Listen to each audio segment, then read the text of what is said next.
Welcome, one and all, to our first inaugural fighting game February. This is going to be the first of what may be many themed months, where the entire channel plays all of a certain type of theme for games and depart from our regular streaming schedules. We're obviously all in the middle of other games, but that's going to be on pause until next month, as we are all going to be doing fighting games this month, as we've said multiple times beforehand, but just in case you missed the announcement, that is what we are doing today. So no Trails from Zero today for me. Instead, I'll be taking you on a tour down memory lane, at least for me, for my favorite King of Fighters game. It may not be the most popular one, but I like it. So we're going to have some fun with it and enjoy that. And I hope you are like to join me and just kind of watch me play around, fool around with the game. I am open to matches if anyone does want to play in chat who's watching. Just let me know. However, don't expect anything impressive. I'm not very good at the game, so I'm very easy to beat. But maybe you want that, I don't know. But yeah, I'm not promising some high-level play. But if you do want to play the game and have the game, just let me know. Yes, I know you don't have it. I'm just saying it to anybody who's watching who might have the game. They are more than welcome to have some matches with me if they like. I'm not opposed to that. And that's going to be the general thing for this stream universe, or for this month universally, pretty much. We are all up to taking matches with people. They just have to let us know if they want to play, because otherwise we'll be doing single-player stuff if nobody lets us know that they want to play. Because we are not the type of people that just go on, like, ranked and fighting games. Because again, we're not that good at them. So it's not a fun time to just go and play random strangers on ranked matches, like some people do. So we're just going to be doing single-player stuff unless somebody personally requests to play with us. We are definitely open to taking requests for casual matches. We just don't do that, you know, Major League Gamer type of try-hard grinding on ranked matches. That's not fun. We would enjoy the games we play.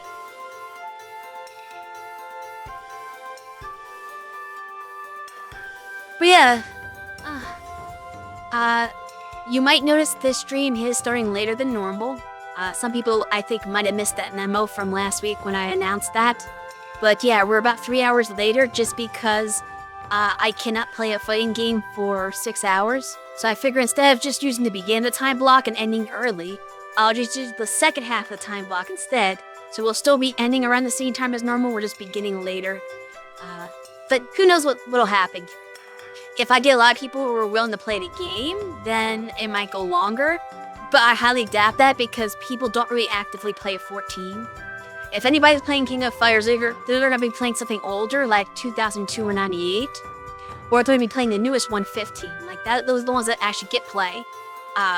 14's been kind of almost all but abandoned, except for like the very, very hardcore, dedicated people who love it. But I doubt those kind of people are going to happen and wander into my stream. I don't think the KoF diehards are going to be watching a random heartbeat VTuber. But you never know. I think for some of the other games that we're planning for the month, they're more popular and may have more people stopping in to play, but I don't expect much from this one. But that's fine, because I get to just enjoy what I like about it. And I'll get into the details of that once we start the game up. But let me do that first.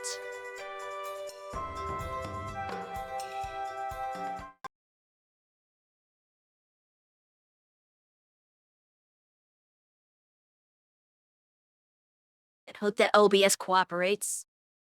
I did just update OBS today, and as anyone who's a streamer knows, when you update OBS, everything that can go wrong does go wrong.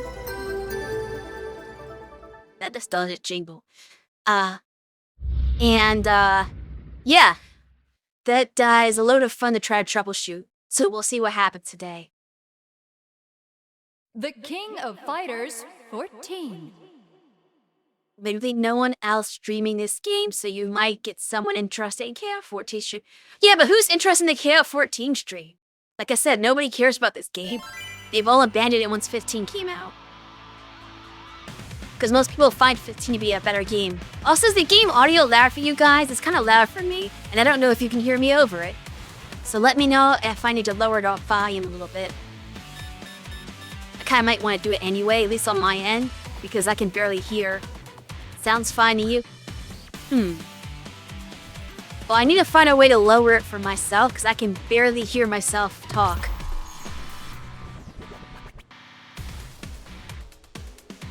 But it's going off of desktop audio, so I don't know how to... Let's see. I'm going to turn down the master volume a little bit, and if I have to raise an OBS for you guys, I will. Okay, that's manageable for me. Let me know if I need to raise the volume in OBS for you to hear. But I don't want to be drowned out by it, because I feel like it was overpowered my voice, at least on my end.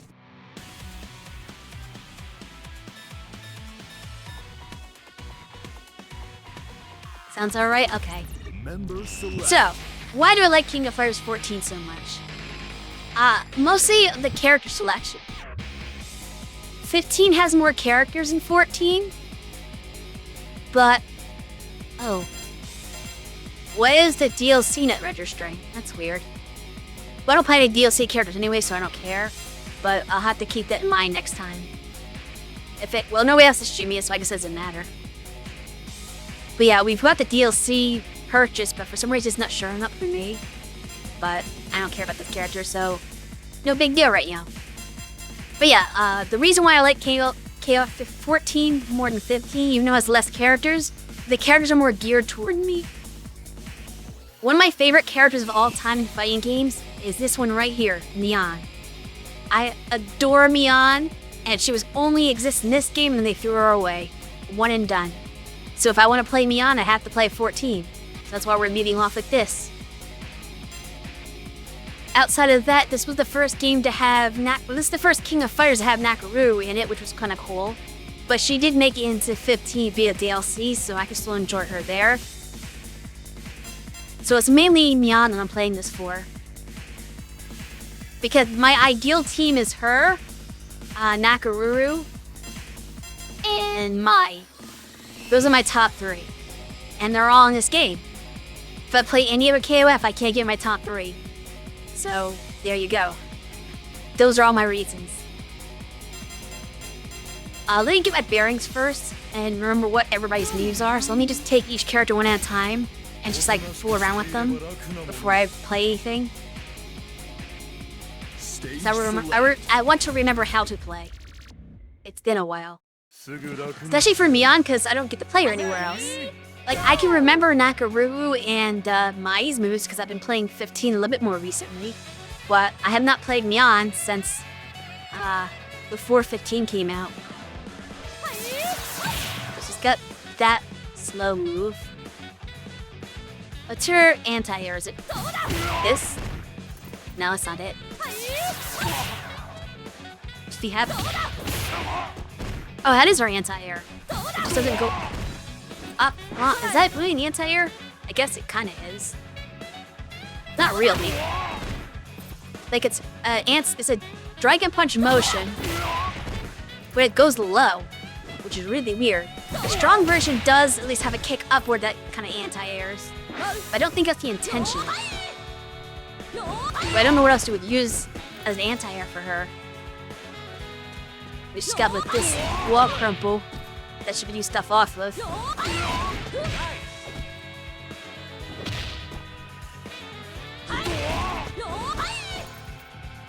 Oh, you can't do that?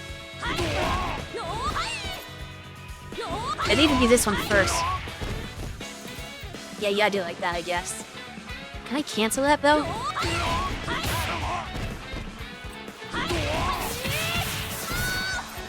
Okay, if I do it right, I can. Oh, it doesn't hit anyway. It's a match, doesn't hit. I guess you just do one.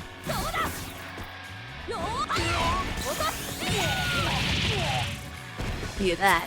Which is an anti-air super, I guess. I wasn't trying to do that, but I did by mistake. Okay, yeah, that does pick up like that. Bit me really fast with it. But then the most fun thing for her is her aerial game, because she can just go fly around the air.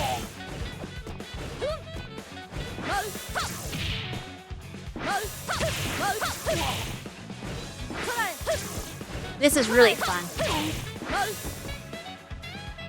I think I control it very well, but I love the concept. You can just like change direction in air and just do all kinds of crazy stuff to them.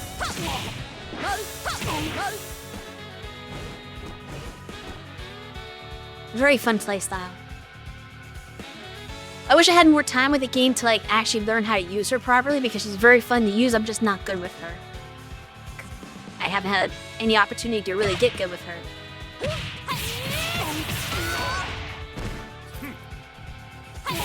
Do you have a super cancel?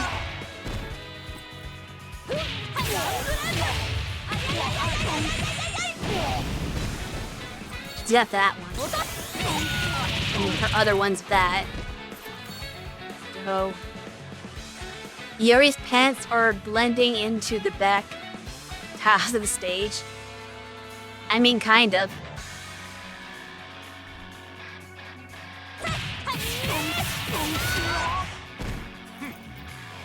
I'm trouble doing that.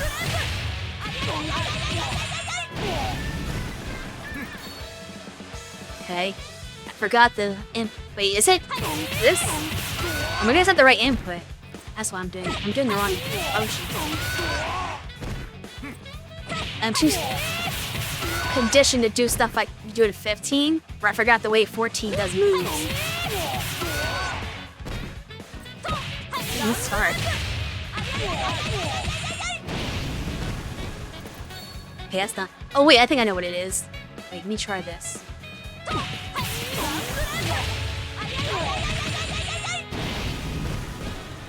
No?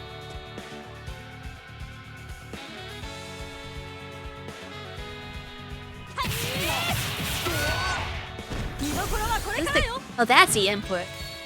Okay. It's so different than 15. Gotta do.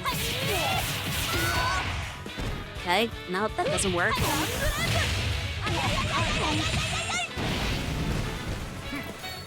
You do it.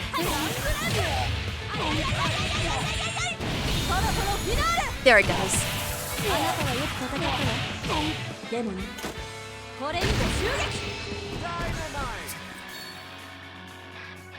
I also kind of dig the Sichuan opera vibe that she has going on, that whole theme. Kind of cool, with that changing mask. Like, the climax super there, like, really makes it very obvious. But it's subtle in her other moves. But certain moves she does, just switch masks during the move. So, like, you'll just see all these different masks cycle through the battle, if you pay attention close enough. But if you're not, like, thinking about it, you don't realize it's just changing the mask on her face as she does certain moves. Except for the one where it closes in, she actually does it in front of your face while it zooms in on her. But usually it's more subtle, like, right there she waved her hand and the mask changed. I didn't even do a move, she just did it in her idle animation. There, now she has another mask. Every time her hand crosses her face, the mask changes. It's a fun little detail there.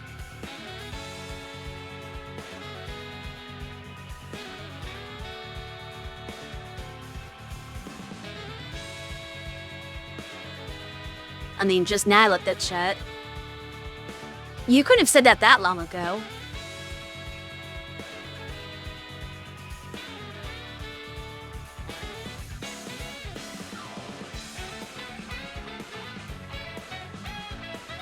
But I just looked at chat before I did my sequence of moves, and the message wasn't there. You're making it sound like I spent 10 minutes without looking at chat.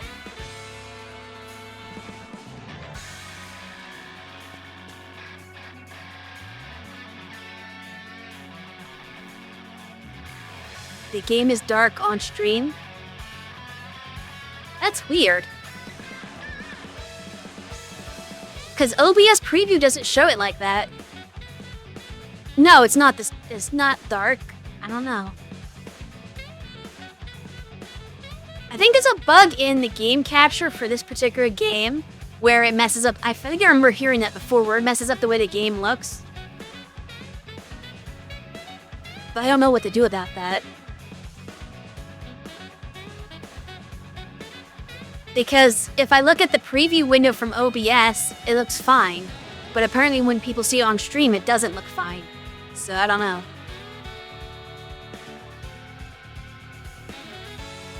Yes, but I don't know what to bring it by. Also, hello, people entering. The problem is I can't do anything because OBS is basically frozen. Well, it's not frozen, the preview's frozen. So I can't tell if it looks any different to you guys because OBS won't show me anything. Like, there's no preview. So I won't be able to tell you. Like, if I try, like, I could try to ram stuff in the filter, but I could overbrighten it. I don't know what's gonna happen. Like, I can't tell what it looks like. Because there's no preview there for me. The Graven is the game window. So I could apply a filter.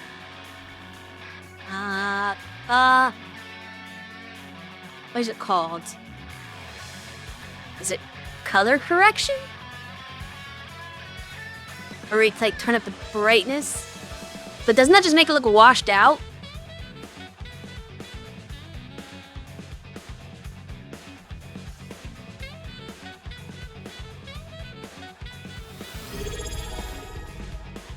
I don't feel like that's gonna work very well. Oh, hey, Diz. Thanks for 3 months.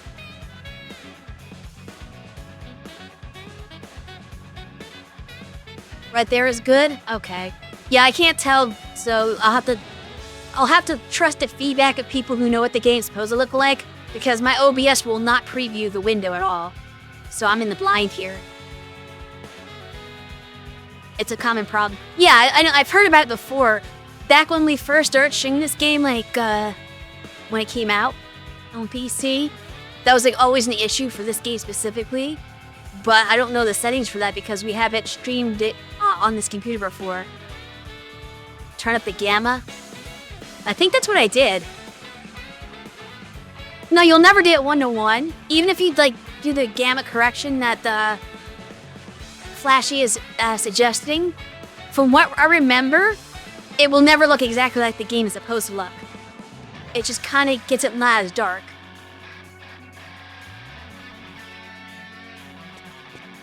That's about the best we're going to do. But anyway, as I was saying earlier, this is the reason why I play KoF14, this character right here. She's not in anything else, so I gotta experience her.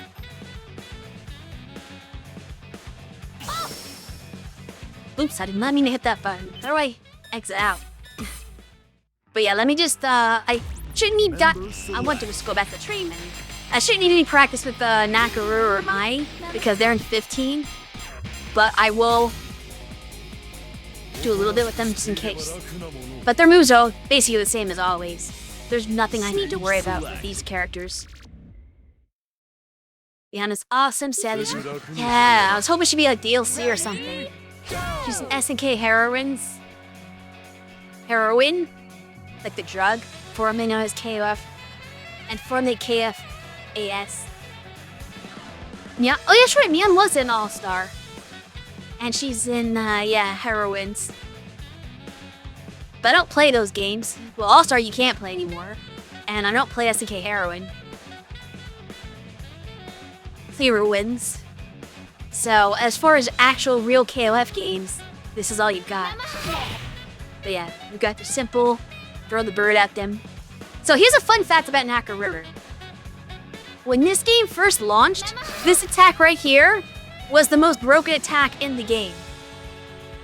Because this would go through anything.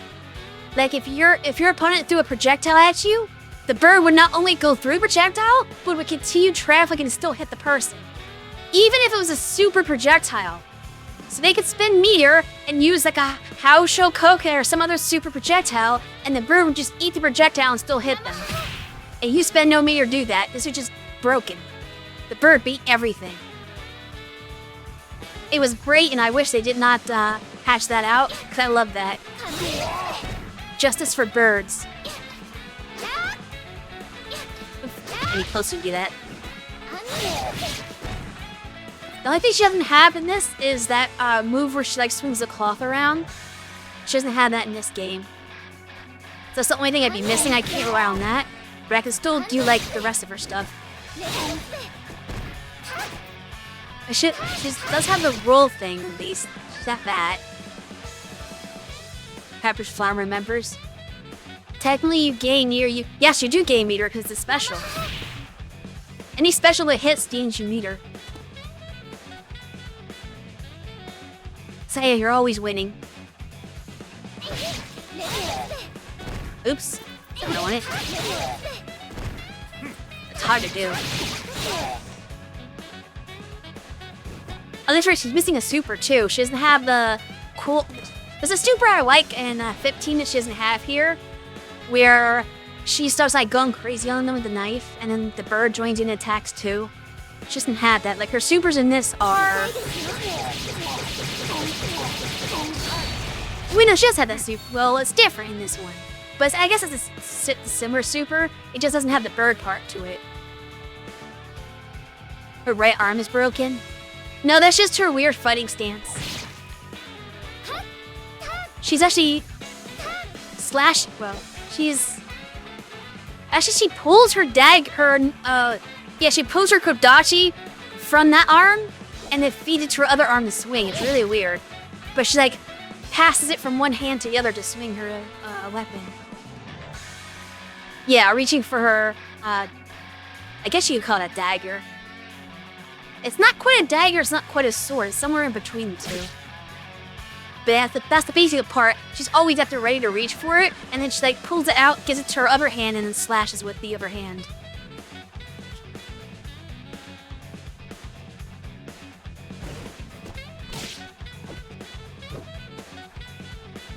But yeah, she has one super. Another super is the bird super, which just explodes into them like that. But there's a third super she has, I think, in 15 that she doesn't have in this one. That involves the extra move they had in 15. Which I like that super too. But oh well. What we're gonna do. Nope. If I can get this to work.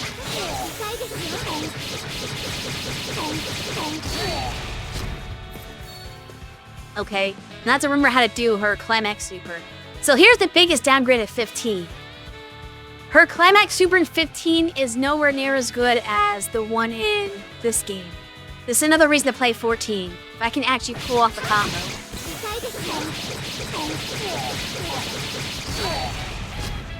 Okay, I can't. I don't remember the input though. Oh wait, I think I know now. Hold on. I think I got it. Let me try again. It's different than 15, so that's why I don't remember how to do it.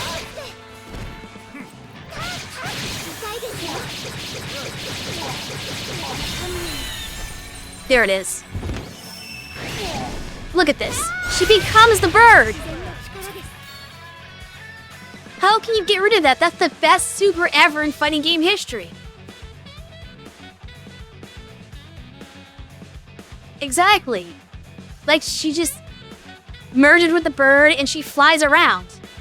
And the most fun thing, I can't really let me see if I can. I don't know if I can show this because they can duck it and then she'll just come back around the other end and hit them anyway, which is kind of funny. Oops, wrong throw. Yeah, I'm gonna give him the middle of the screen. Can I make him duck it? I don't know if I can do this right.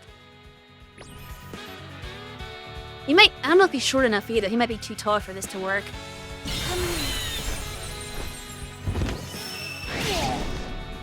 Yeah, he's too tall. But I've seen people duck under it. And then she would come and fly back the other way and hit them in the back. Like, just because she missed doesn't mean she gives up. I'm trying to think if there's a way I can manipulate this to get Yuri lower to the ground so I can demonstrate that.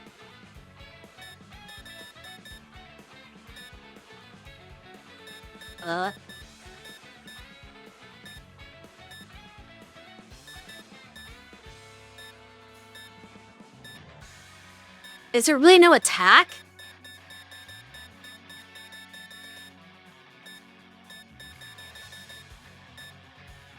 I forgot how limited this training mode was compared to 15's. Like in 15, you could send the crouch and like attack, a specific type of attack, or just interval attack. Like I don't see like, I see guarding stuff and like countering. But I don't see like the actual. I think you have to record it. Shrey was in the game. She ducked it standing up. Well, Shui's little blob. Let's see. Yeah, I think you have to record actions in this game, which I don't actually know. That's complicated. Maybe too much for this. But just take my word on it that if somehow Yuri got lowered to the ground, he could get under the attack and then she could fly back. And if he stands back up, she hit him in the back with it, which I've done many times. It's very fun. And she doesn't have that move in 15. They gave her a different move for her climax. It's basically just her quarter circle forward punch super, and it has a little bit of the bird incorporated into it. Like it's a combination of other two supers in one, which is not as cool. I prefer this way. And then Mai is exactly the same, I think.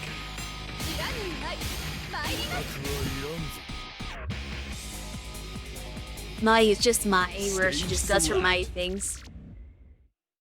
Which is cool that Mai's gonna be in City of the Wolves. I can actually play that game now. I didn't play Mark of the Wolves much because, like, there were no characters for me in it. Yeah, just no fan. Wide, down the dive. This move. The ninja bees. He's got flames. They've never command normals. I think they added that in 15.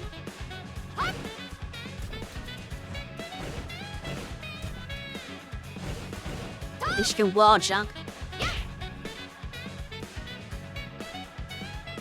Basic Mai stuff. She's got a couple of supers like... Okay, that doesn't work. She threw it that way. I think it works off of this, though. If I can do it right. Yeah. Fire to fire works. And then she's got the super ninja bees.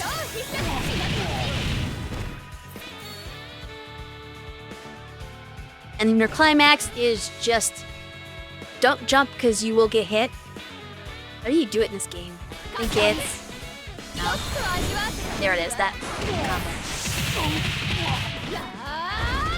That beats any aerial move ever.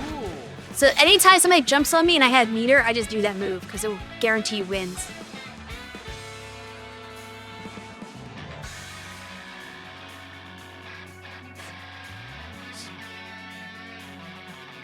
Yeah, Maya has a choice outfit. I don't know. I don't think ninjas actually dress like this, historically. I don't know where she got that idea from.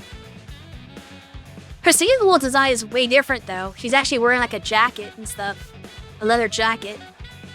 And pants.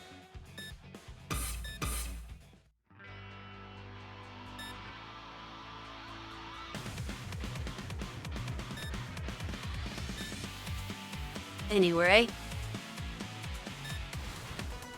I feel like the mission modes in this game were kind of annoying. I don't remember what they were, though. I guess I'll find out. What's that different member select song that I'm used to?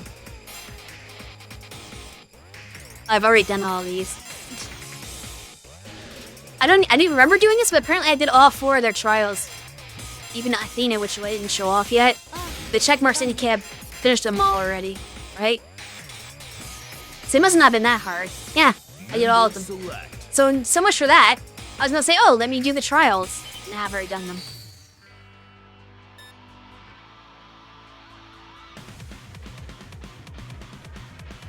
And once again, as I said before, if anybody does happen to own this game and wants to play me, just let me know and I can set that up. But otherwise, I'll just be kind of fiddling around and maybe rambling a bit as I do that. Controller select. Yeah, we're just gonna do versus the computer.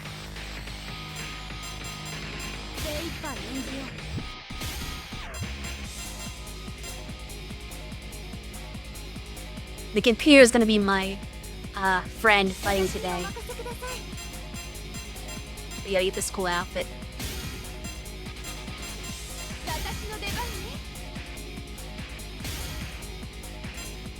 Year can be any character you want to be.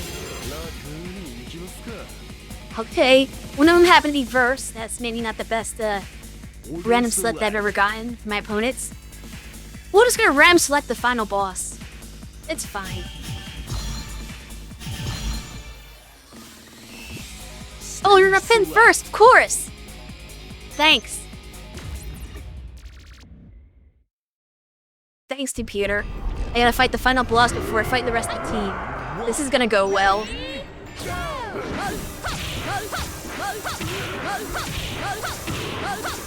Okay, well, if you're gonna keep letting me do that, that's actually gonna work well.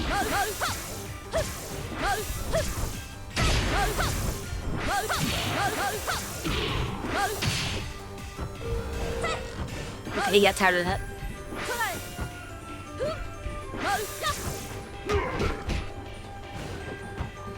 Just to feel low level AI.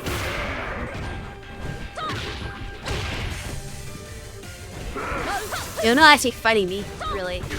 I don't know what the difficulty's on, but it's not very high. I might have to turn it up for this. Like, I may not be good at the game, but I'm better than that. I need the opponent to be a little bit more active. Round 2, ready, go!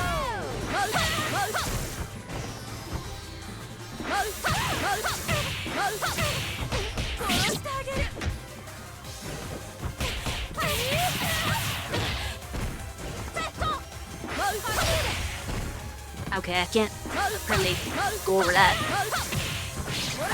I'm just saying keep bullying you at me. Okay, there we go.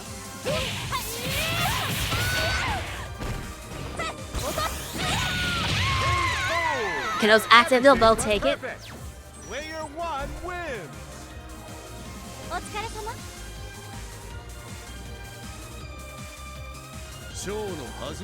Round 3, ready, go!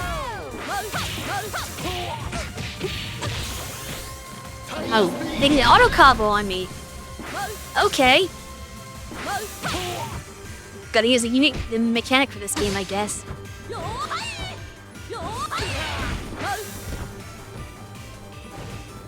I need to do that, but that'll work. Stop auto comboing.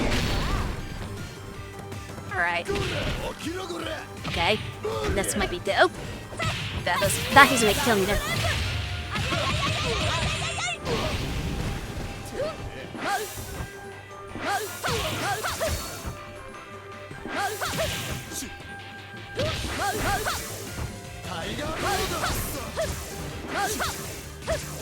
And it didn't make.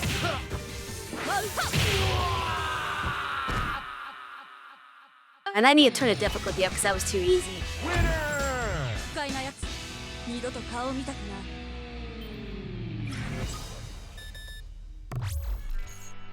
Let's go back to main menu and see what we're on.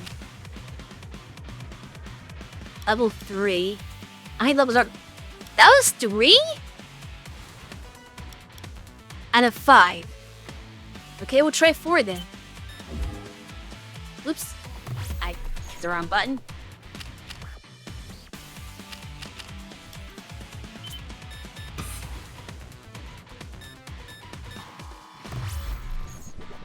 I am shocked that was 3 out of 5 because they barely moved. Controller select. Member select.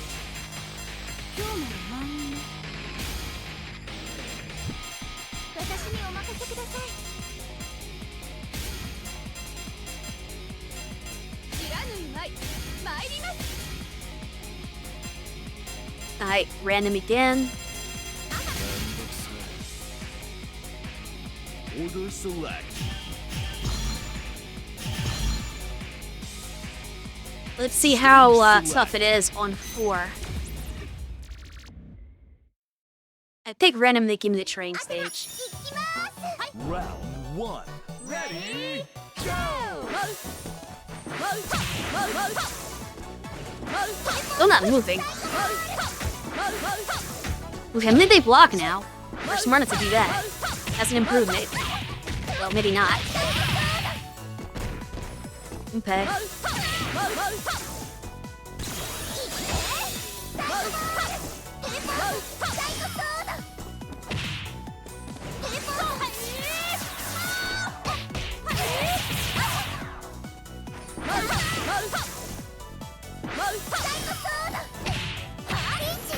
Oh, I got crossed up.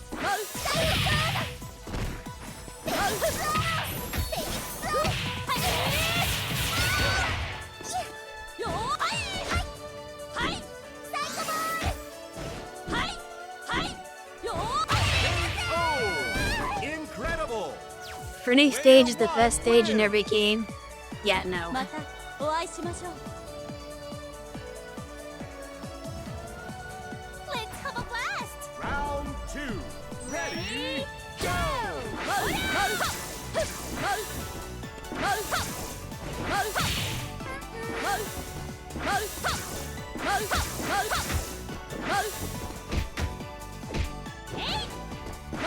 Come on, stop the autocomment.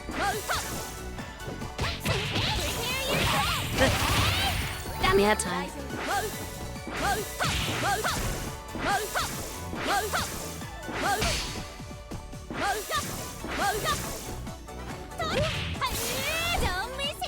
Uh-oh.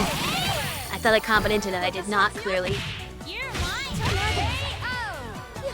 Well Chip done. damage. Player 2 wins. Okay, yeah, this is definitely appropriate, because they're KOing my first character with their second, so I mean, it's not too hard. Or not too easy, I mean. Round 3. Ready, Alright, bird time. go! What are you gonna do about that?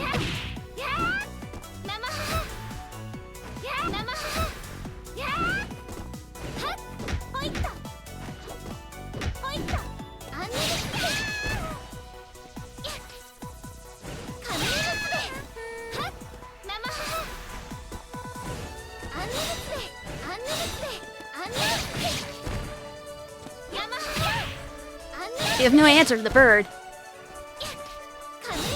You're mine! Oh, I was not close enough.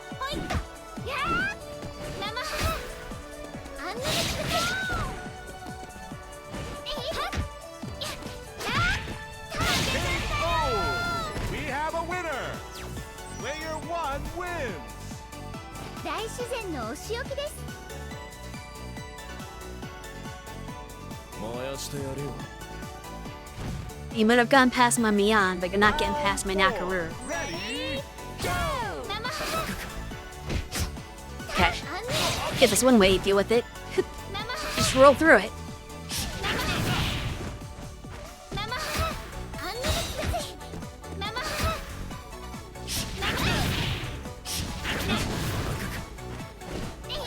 Okay, he's got his own projectiles. That's not gonna work as well. I could bully Alice because she can't do projectiles. Yeah!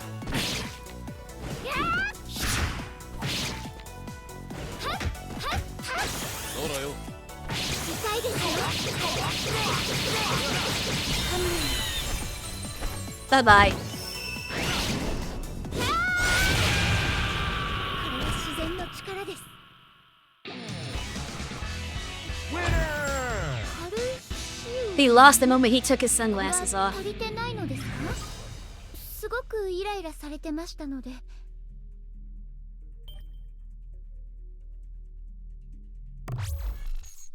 Does it re-roll the random or does it keep the same key? Oh yes, it re-rolls a random. Okay.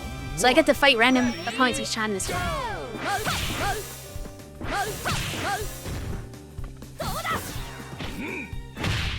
Oh, that was a mistake. I hit the wrong button.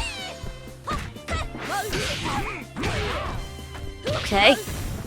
He's gonna anti-air grab, so that's problematic for me.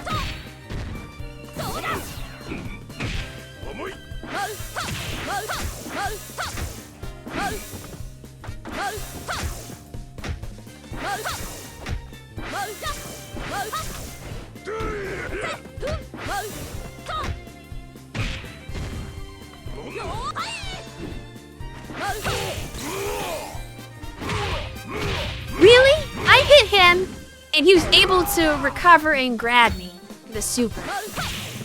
I hate grapplers.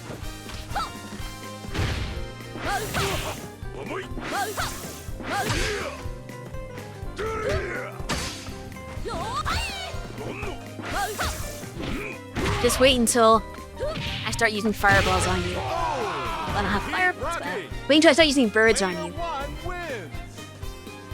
またお会いしましょう。手早く済ませましょうか。 Round 2. Ready, go! I'm something I forgot to do. Hold on. Oh. Yes, I did. 私の手 Hey, wait. Oh, his low? できます。 I did not know that hit low. ごきげんよう。 Beautiful victory! Hey then. Player 2 wins! お話になりませんね。行くよママ母 Or maybe it's unblockable. I don't know how it works. Ready, go! 1 second though. I gotta fix something real quick.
I just realized I forgot to set something up for the stream, so hopefully I fixed it in time.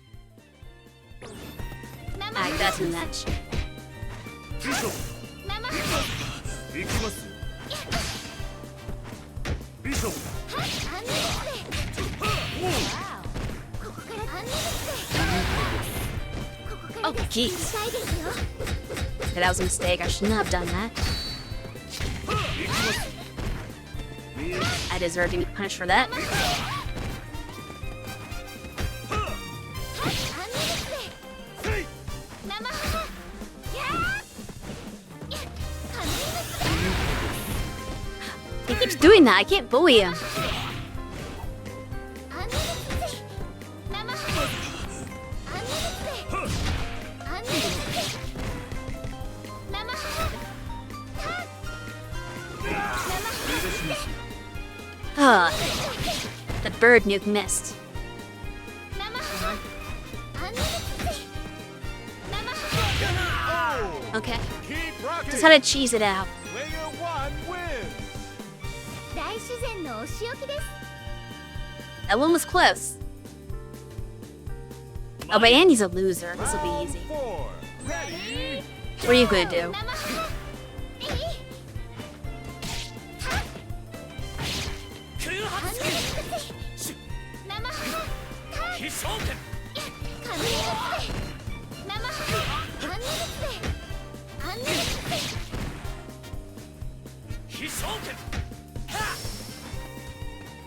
What are you gonna do? ママ母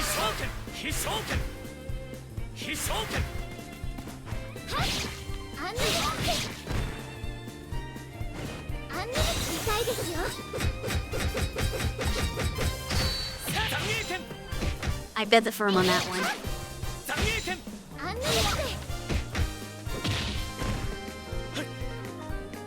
How to become bird?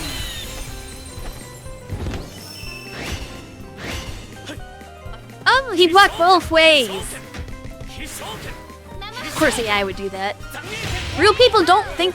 Once they block it the first way, real humans never block the other side. It's always him in the back with it.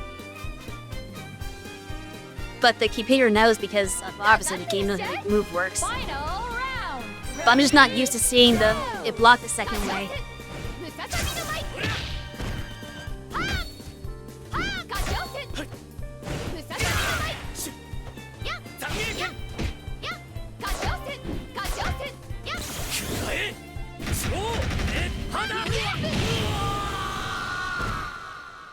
Yep, no random super for you, buddy. Winner! Yeah, I confirmed this さ stuff. あアンディ次こそは私と組んで参加よもう逃がさないんだから She's so desperate. I don't know why. Annie is not a catch. 燃やしてやるよ Nathan, the character you miss. He was interesting. One. We have K-Dash again. This did not go well for me last time.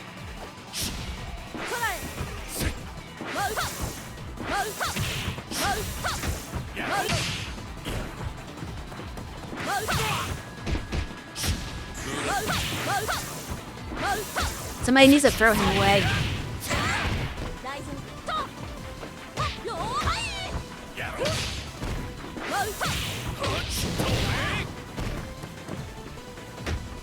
大丈夫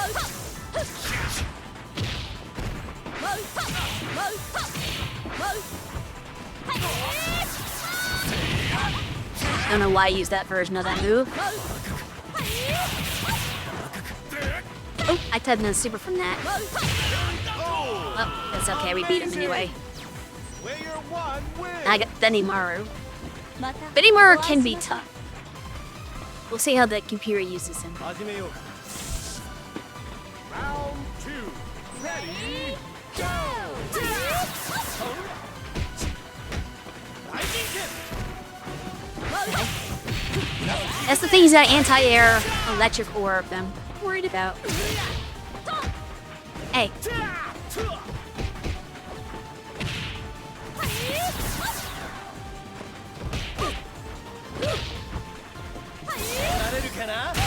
that's gonna hit me. What an outcome! Player 2 There wasn't much I could do in that situation. I was too low in health. 行くよママ母 Round 3 Ready? Hey, bird. Dare you walk backwards and avoid my attack.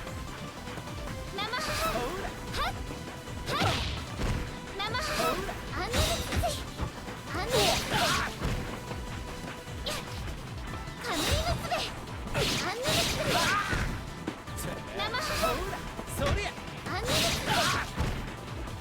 い Yeah, I can just bully him with her. あんなについ If they don't have any projectiles, then I can just bully them all day with this strategy of just throwing birds at them. Uh-oh. Up! The bird chandelier is super! Look at that! Sucker.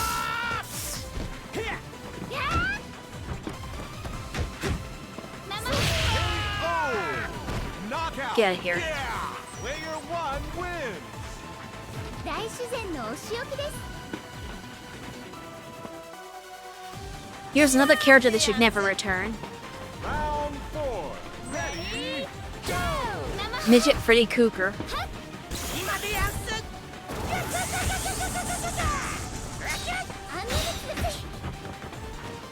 Well, he's gonna block after that? I'm impressed. Okay, this is gonna be annoying. Really fast.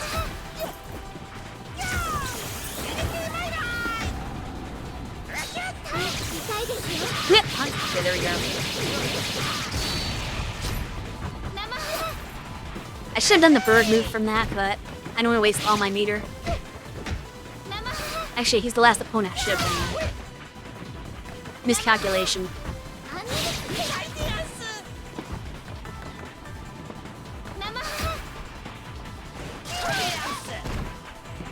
Okay. Yeah.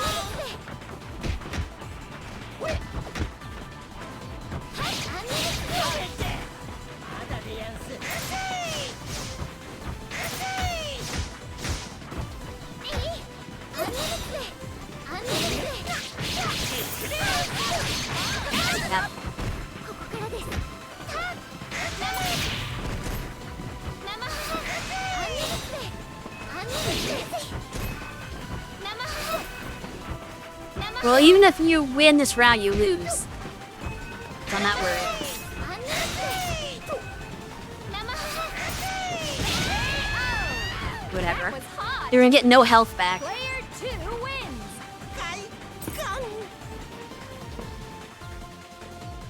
かかってらっしゃい Final round Ready? Go! dare you jump? Oh, I missed my input. ちょっと味わってあげるわ You're dead. や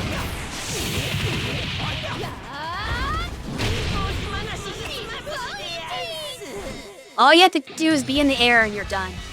Winner! この程度なの Getting beaten up by Freddy. 抜けだわ He's too small to hit.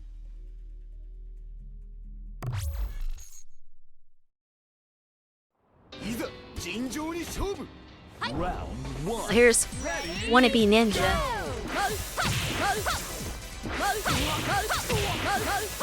変わり身でござるどうだチェットよりチェットよーはいせりゃ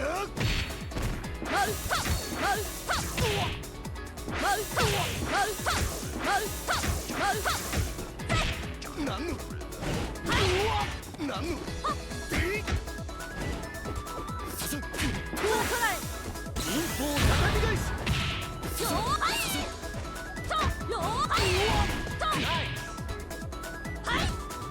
はいせりゃ Oh!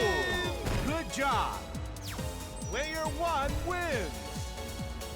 またお会いしましょう Now Nelson's an okay character. Round 2. Ready?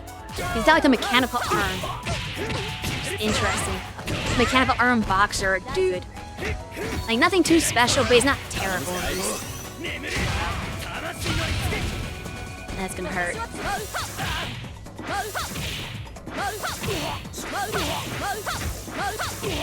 We'll just be aerial. Baka don't like air moves. This is proven to be the weakness. Like, fighting types are weak to flying if you ever play Pokemon. そろそろフィナーレあなた Did it?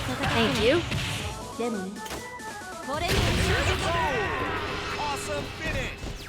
Player 1 wins! お疲れ様 Come on. Round Oh. 3. Now we're fighting a mob boss. Okay, I guess that was predictable. I'll give you that. Nope. Now I predicted your move. And then look how Riger Reppuku me.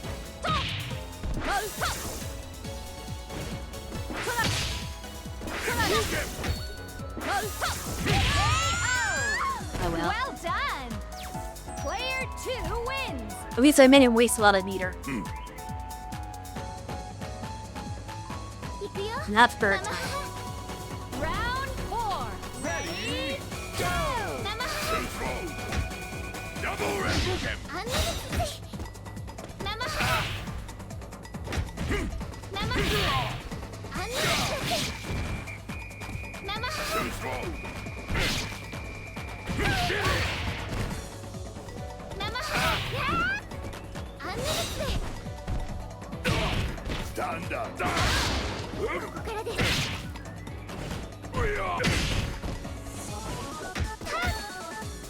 あんなにきつい生風をつけ痛いですよ Oops. Oh, okay. I was expecting that to hit. He blocked it and he just decided not to block anymore. Okay, he's desperate. 2 Riger Repukins in a row. No, I'm gonna block those. Thank you very much. Winner! あなたの魂は強く気高いのに血に染まりすぎています改心してやり直してください Looks like we're about to have an ad break in a couple of minutes, so I won't play the next match yet because I don't want to have an ad in the middle of the match. So I'll just kind of wait on that for a bit.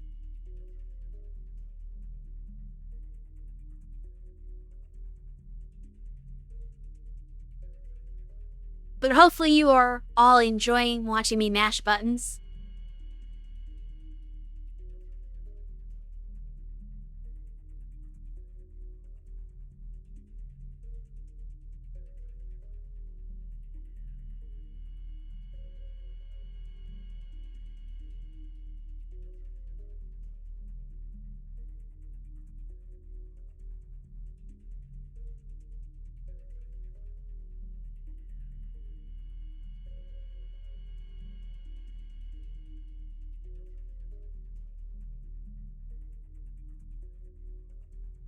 I don't know exactly how long I'm gonna end up streaming the game itself.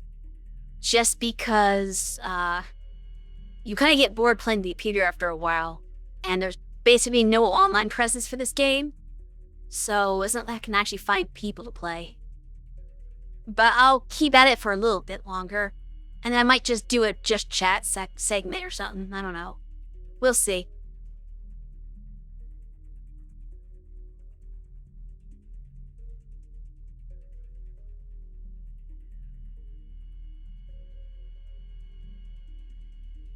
But who knows, maybe I'll get lucky and somebody will stop by the stream who wants to play the game.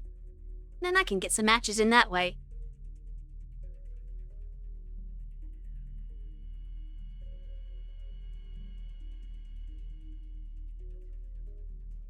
Hopefully.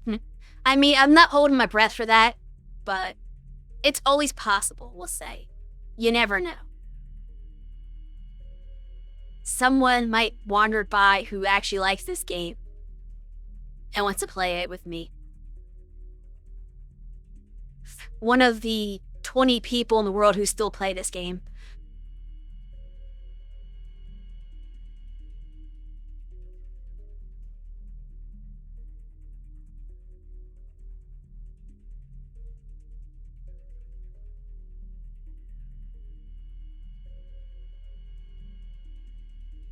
Anyway, the ad should be kicking in just a bit, so I am going to wait for it to finish before coming back to play. That's how FGs work a lot of time. People play the newest one mostly. That's never been the case for KoF though. For KoF, most people play the old ones. Like 98 and 2002 are still to this day like the most popular KoF games that everybody likes to play. And even 13 is a lot more popular than 14 is. Like when 14 first came out, my people played it for like a month and then everybody went back to 13 and played that. Those are the exceptions. I'm just saying KoF in general tends to be the exception to that rule. Because nobody wants to play the newest KoF. Like at least 15 is doing well. And when 13 came out, I think people like, well, then that was kind of divisive too. Like, 13 brought in a lot of new players that never played KoF before, but the old school KoF players didn't really like 13 as much, and they went back to the old games. But then when 14 came out, the new people that 13 brought in just wanted to play 13, and they abandoned 14 right away. And 15 is kind of a mixed bag. Like, it totally has some interest. But the dream matches are the best ones is the thing. Are they, though? Are they really, though?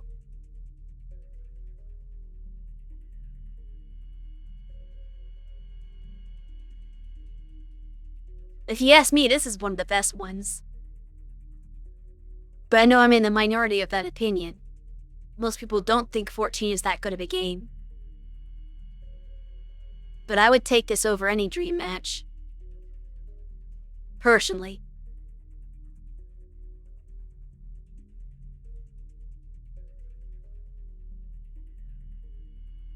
Okay, but just because those are the ones that people play doesn't mean they're actually the best ones. Of course, it's also subjective. Everybody has their own opinion on what is best and what is good and what is bad, but I don't agree with that. So to me, I don't know if they're the best ones, just the ones they're just the popular ones. Like I think in, was it China? 97 is actually the most popular King of Fighters game. That's all people played in China for years. But there's a reason for that. It has to do with laws in that country and how they weren't allowed to import anything from Japan after 97. So 97 was the last KoF they got in China for a while. And there's no way to play that while the ban was in place. So unless you got like a bootleg version of a newer KoF, you didn't play anything newer than that. So it's kind of a weird case there. They are statistically more likely to have the best rosters since they're not swapping them in.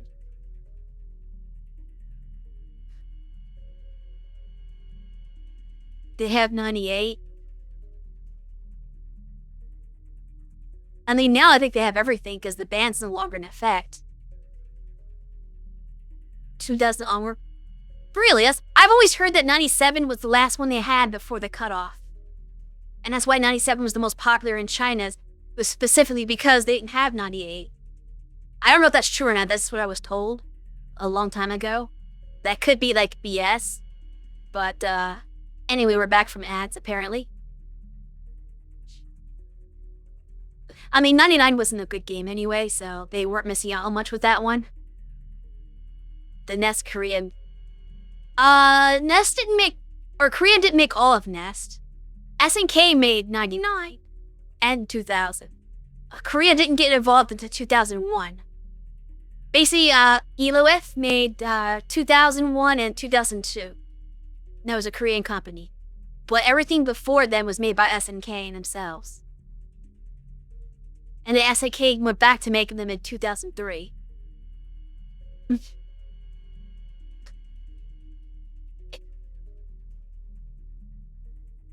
But I know there was a time in China where like everything was just a bootleg, or, you know, they get the game because of the weird import laws they had for a period of time. James Chen was gifted a Chinese bootleg 2002 board recently. Yeah, see, they had bootleg boards, but they never had the official ones, is what I'm trying to say, I guess.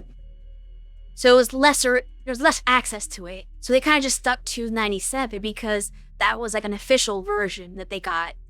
And for some reason, they got used to that one and kind of start liking that more than anything else because it's just what they knew. Is what I'm told anyway. Also, speaking of James Chen, I saw that he's on Blue Sky now. And he recreated his legendary post from Twitter on there. So now people can just keep quote reposting the James Chen post on Blue Sky now. It's like an epic day in fighting game history preserved forever. You'll have the original one in Blue Sky, but you now have the new Blue Sky edition. If you don't know what I'm talking about, don't worry about it.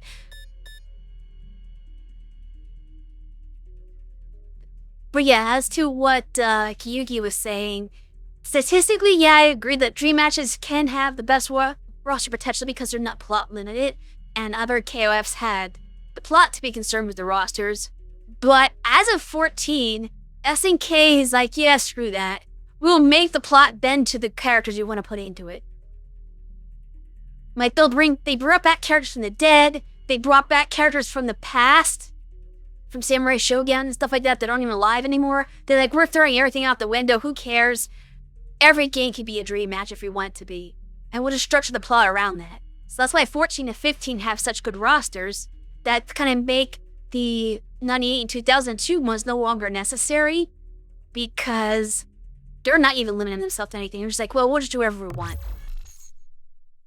Which is the way to do it. You're the ones writing the plot. Make the plot what you want it to be. We got Orlando Bloom over here.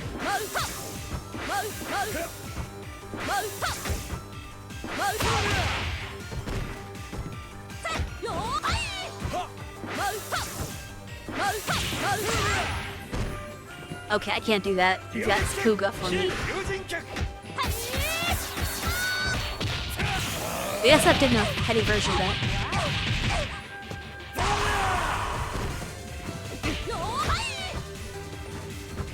I can't beat his AI. He's not using these. Ah, no, it didn't hit.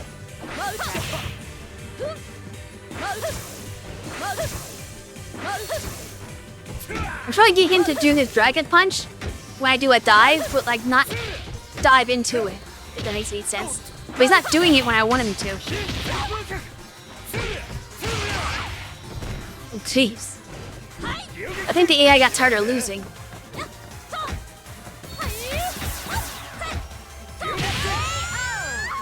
Well done. No, wrecked.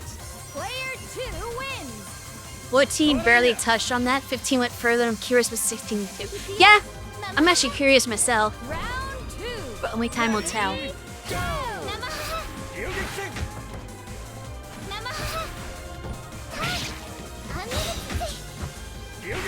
The hit bar in the task, please.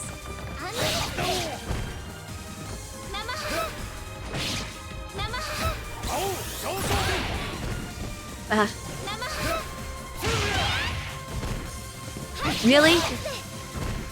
Walk up to me and do that? Ah, come on, I couldn't punish that. I am not gonna get OCP by Robert.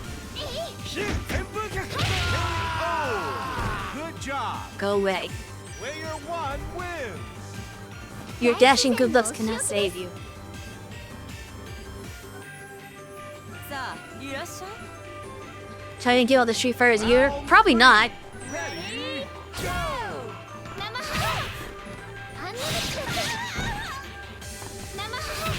Like they may not have gotten Thirst right there or something. Like maybe only the first Street Fighter 3. 殺してあげる But she's more susceptible to my bully. 殺してあげる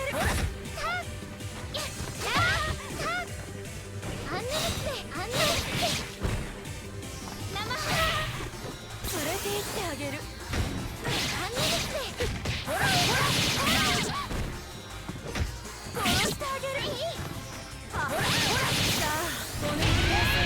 Wait, how'd she hit me? I was blocking. Player 2 wins. That was weird. ありがとうかかってらっしゃい Round 4 Speaking of Street Fighter, I might have to play Street Fighter 6 now that Mai's in that game too. こっちよ I think she was throwing Mai in the game and saying, okay, you can play this game now. Like, well, maybe. I've never been a big fan of Street Fighter, but might be an excuse too. Perfect. Player 1 wins. Perfect game. Final Fantasy VII Scarlet. Final round. Ready, go. Did I admit that I don't know who that is?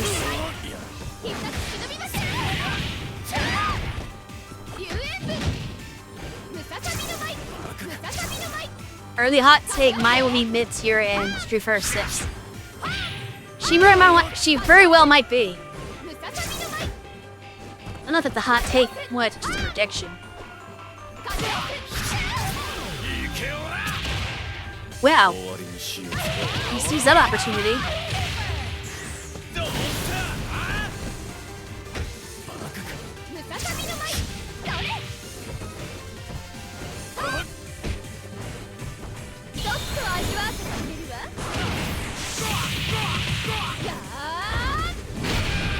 Don't jump on Mai. It doesn't work.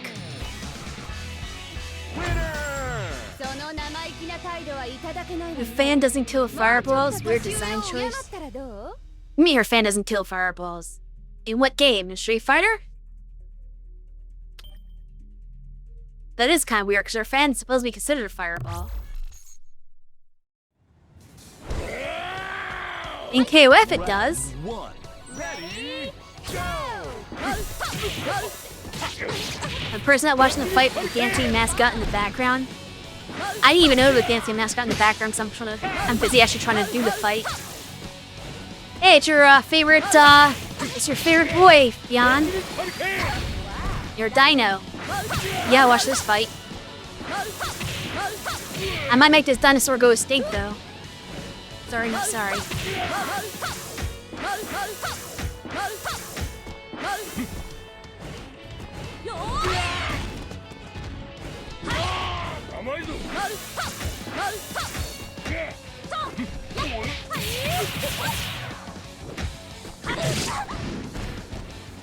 Don't you bite me? It's rude.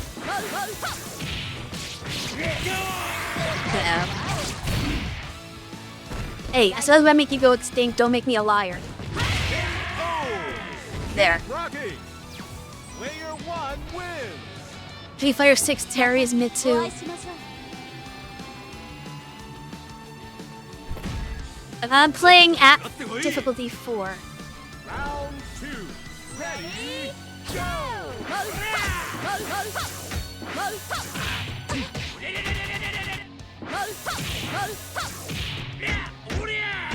Four out of 5. Gosh. Impressive! Player 2 wins!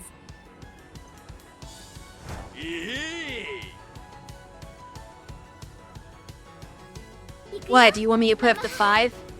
So I can get my ass kicked? Ready? 生ハアンミックスアンミックス生ハそんなもんか。アンミックス生ハハアンミックス生ハ Run the healthy boy. 生ハアンミックス生ハアンミックス He's completely stumped on what to do about this. はっえいアンミックス生ハアンミックス To be fair, I've played actual people who don't know what to do about this either. アンミックス So that's fair. 生ハアンミックス Total victory. Player 1 wins. Yeah, I seem to not be aggressive at 4. 大自然のお仕置きです Well, if you were paying attention to the last match, you would know that the AI was very aggressive. 4. Ready? Go. I almost lost that one because they were just going crazy on me. Oop. 生ハアンミックスアンミックス But yeah, I'm not surprised that Capcom is making the KoF characters mid. Because they don't want like to make KoF look better than them. アンミックス They can't match up the Street Fighters, right? You can't have that. おやすみなさい生ハアンミックス生ハおやすみなさいレラムスでほいやカメラスでアンミックス生ハアンミックス生ハタアンミックスでっかい脚生生ハ生ハおやすみなさい But they are pay to lose TLC. 少し力加減を誤ってしまいました Yeah, pay to lose. Don't you love it? I mean, that's the thing is like, if DLC is just an automatic cheat code to win, then it's bad DLC in my opinion. I don't think you should make your DLC pay to win. Like they should just be characters to fit into the rest of the roster, and not just like that was a problem with KoF13. They had the infamous like, what was it, team $15?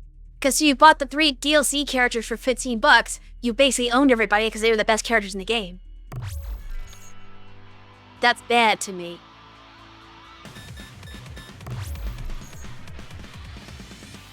And then Rashid, Bison, and Okuma were all pay to win.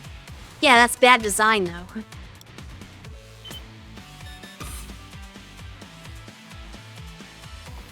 One release. You're supposed to try to balance your game. Alright, I turned it up all the way, Ruler select. so we'll see what they do on 5. Pay to win is bad, but some DLC is also pay to have fun, where the game is only fun with DLC. Yeah, Member select. that can be rough too. I didn't like this game until the DLC came out. If I get destroyed beyond, it's your fault. Oh wait, I have to be on first. We'll pick different colors. Mix it up a little bit. 知らぬない参ります Unfortunately, Mion doesn't have a pink color. Actually, mine doesn't have her usual pink. You could only have fun winning. Yeah, no.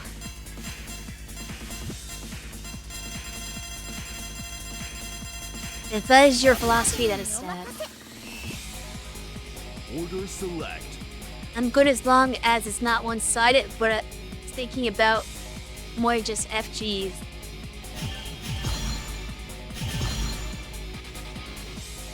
Stage select.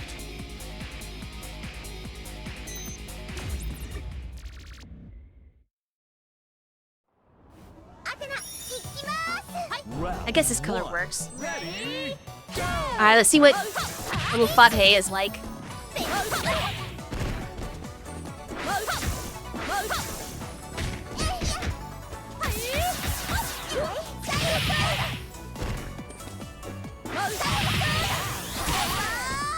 Well, it's definitely playing better than me. I think that was a given.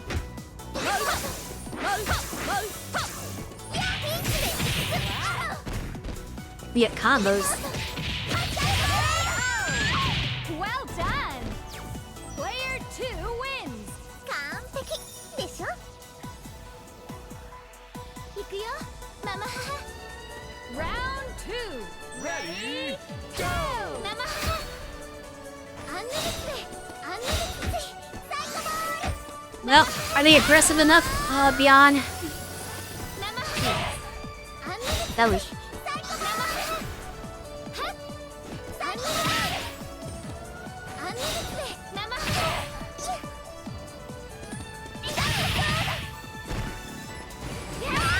シュッ痛いですよ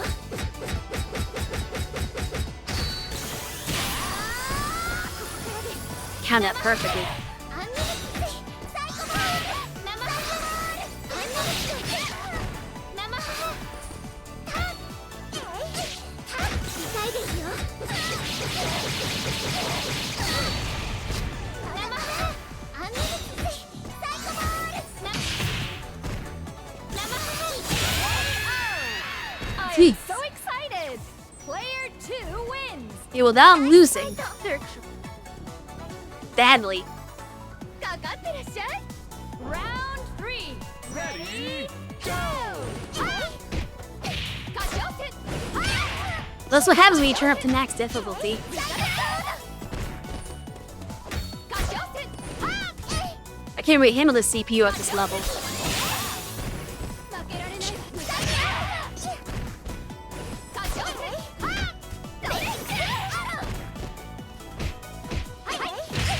Oh! Good job! Player 1 wins! よっ日本一$1,000 skin. Oh gosh. 飛ばせ Money leechers. ！Ready? Go! カシオテ必殺つくり虫よっそれカシオテこっちだ UF カシオテカシオテ決めるぜ Did anyone go through? Wow. I didn't know you could do that. Oh, jeez. Cut that out. Oh gosh. 一つの味は食べるわ Wow. Didn't work. He didn't jump high enough. I need to get to the last こ character. の格好割とマジでやめてくれないか気が散るんだ Yeah, I can't handle that difficulty, Bjorn. That's why I had it on 4.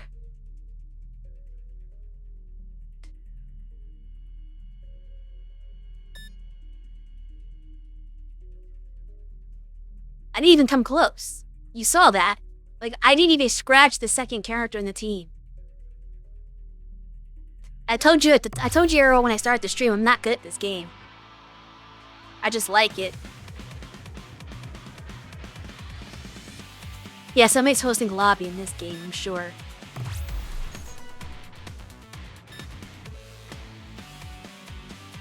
Where do you even go for that? Free match?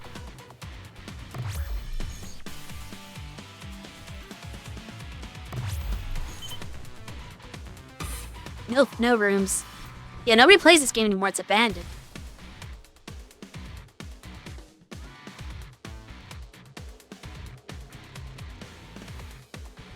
Yeah, I could host a lobby, but there's nobody gonna join it, the problem.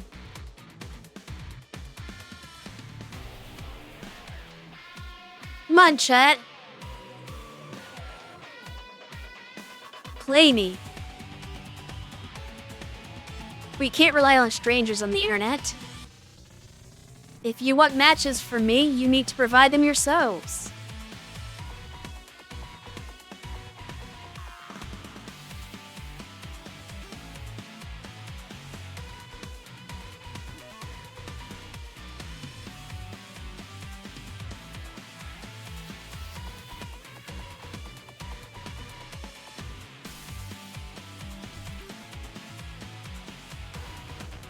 Amazing old game.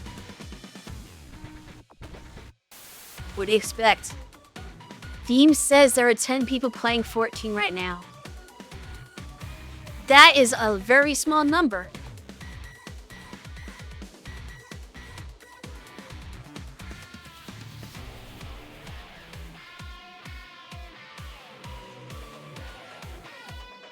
So yeah, you're never gonna find a match if there's only 10 people playing.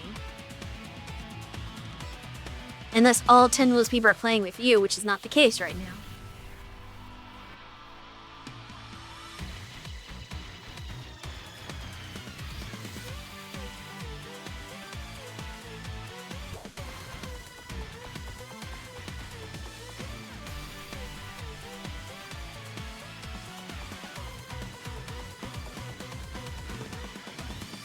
It also doesn't help that this game has input delay instead of rollback, so that makes people get it for free.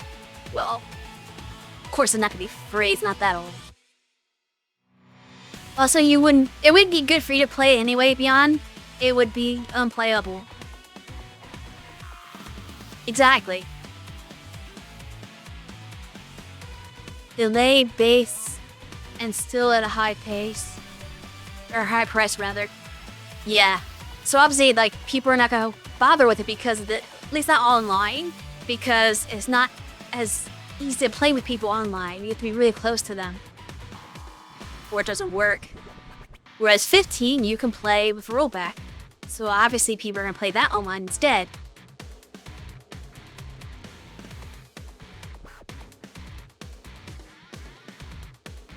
I basically have to play with somebody who's in North America,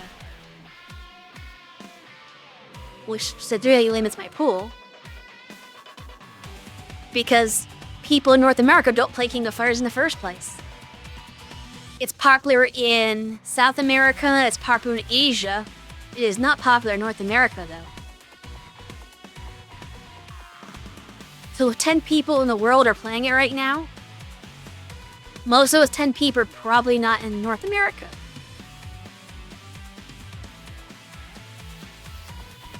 There's probably like 5 in Asia and 5 in Brazil or something. Or Mexico. It's full price? What the hell?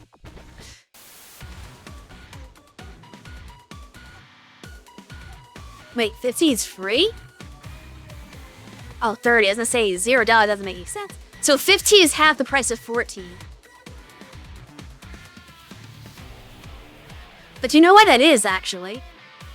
It's because SNK knows that basically SNK's given up on 14 and has abandoned it entirely. So they're not even thinking about the price. While King of Fighters 15 they still want people to buy. So they're continuously putting 15 on sale and putting all of their advertising into that, because that's the game they think, oh yeah, people will buy this. They're not putting any attention to 14, they probably forgot that's even on Steam.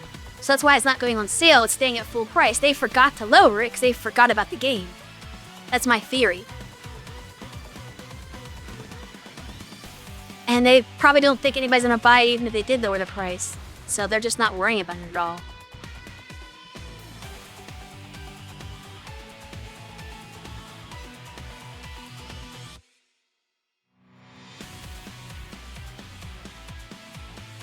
Because I remember when 15 first came out, KoF14 went on sale for like 20 bucks. Or something like that. Or maybe it's 15, it's like 15 or $20 it went on sale for. But then after everybody started playing 15, they completely abandoned it. Sam shows 50. Yeah, I doubt they care about Sam Show right now either. Right now, everything is King of Fighters 15, and they're ramping up for City of the Wolves, because it's going to be the new, big thing. And they're also focusing on the 13, the Global Match Edition. And that's actually the thing we're worrying about right now, is adding rollback to KoF14, which I think is this month that maybe comes out. I don't remember for sure, but I think it's this month that the Global Match version of 13 comes out on Steam. It was already released on consoles a while back, but the Steam version is just now coming out. But I think I forget how much it costs though. Like, even if you own King of Fighters 13 like we do, you have to pay more money to buy. You have to basically buy the new version, and it replaces the old version. Like, you don't just get the update for free, which is why we'll never get it, because we don't like the game that much to play it online, and you're gonna make us pay extra money just to get the one bit better netcode? Nah, we'll pass. If we ever decide to take a peek at the game, it's gonna be just for offline stuff, just for funsies. But we're not gonna play people on it. That's silly. We're not gonna pay money just to play a game we already paid for twice. We bought King of Fighters 13 twice. We bought the PlayStation 3 version, and now it dropped on Steam. We bought it again on Steam. We're not gonna pay for it again. Sorry, guys. No price.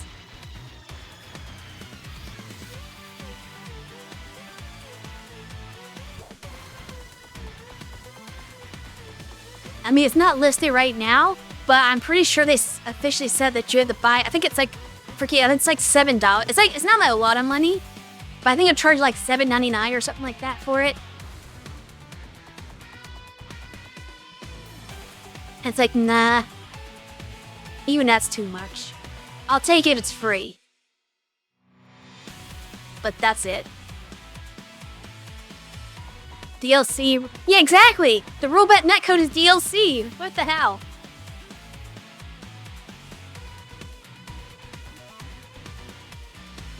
But it's gonna work, though. You know people are gonna do it. Like, I know, like I said, there's so many people who first got into King of Fighters through 13. That was their introductory game, they fell in love with it. So I know a lot of people who are super excited for the release. They are absolutely gonna buy it. They're gonna buy that DLC netcode because they love the game so much they want to play it again. And they're gonna hope that revives the scene for that game. So it's gonna work. I don't agree with it, but SNK is financially smart for doing this, because people will pay them money for the game again with the better netcode. You can guarantee that. Especially if this is crossplay with the console version, which I don't know if that's true or not, but that's gonna help even better if it's crossplay with the PS4 version of the game.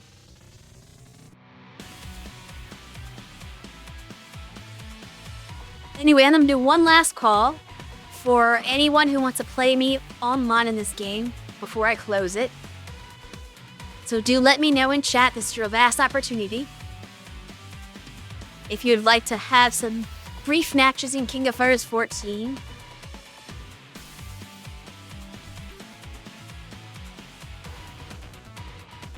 I think he has a few minutes to respond.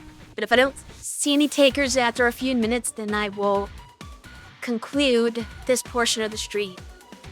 I'm not gonna end the stream itself, I am gonna end playing the game.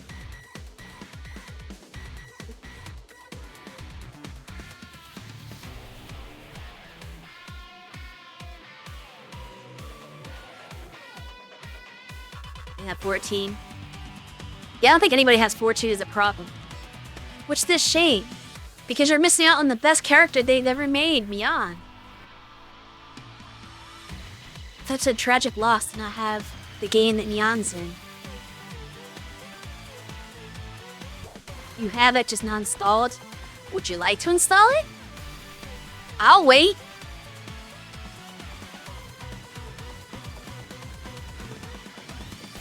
Let me close the game for now, though, just so that the music's kind of getting a little annoying. I go to my chat screen for a bit. So, full disclaimer, I did not have the game installed either until like about 20 minutes before the stream is supposed to start, because I completely forgot that I was supposed to stream this particular game. I, for some reason, thought I was streaming something else today, so I didn't have it prepared. And I looked at the schedule again, I was like, wait a second, no, today's King of Fighters 14. So I had to scramble to install the game because it was not installed at all. So I hurry up and did that before starting the stream.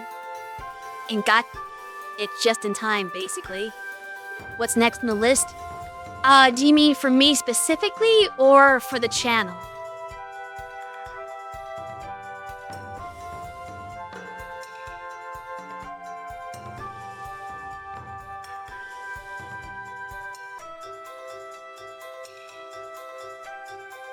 So, just in general?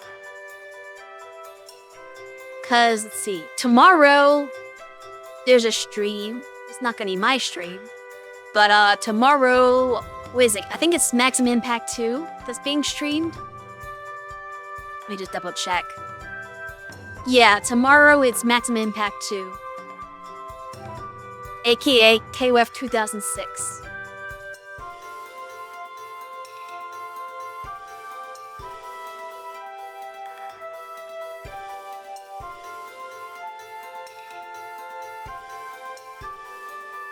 That game's got some nice costumes.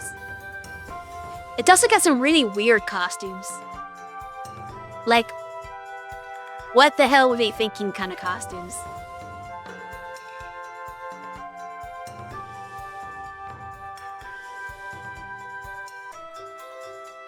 I don't remember that one, so I can't comment on that.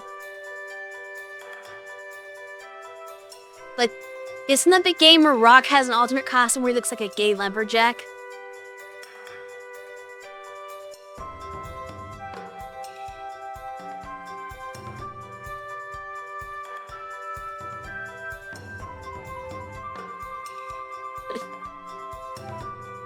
I don't know what GTO means, but I do remember Yuri having a weird costume as well.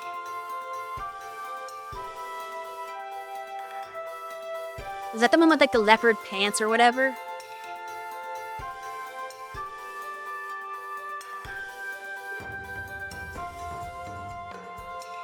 Oh, snake skin. That's right, snake skin.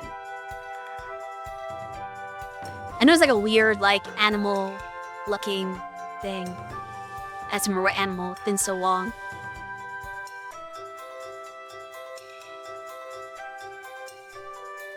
That's also the game where,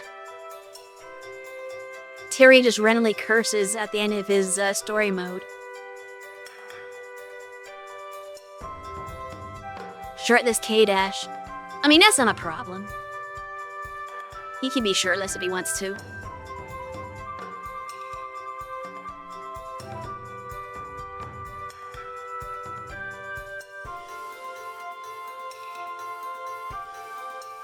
Has anybody ever seen Terry Bogard's ending in Maximum Impact 2?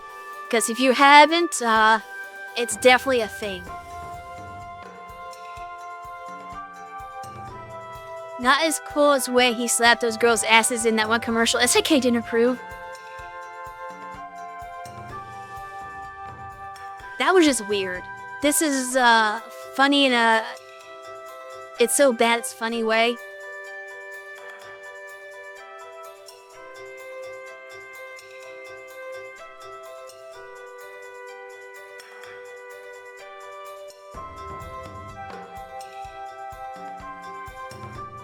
Let me see if I can find that clip. His Terry in general. I mean, sometimes more than others. Oh, that's right. Hold on.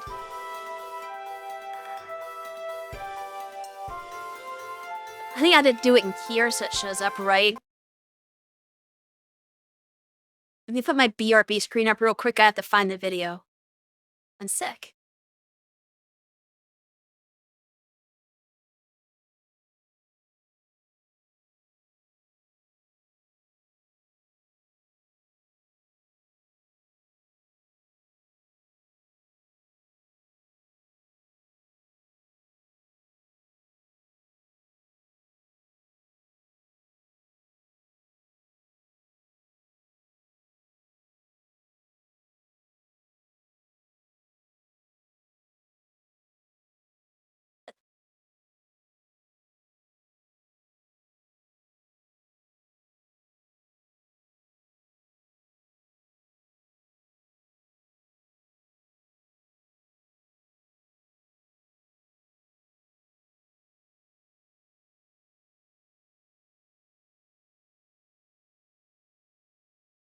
私は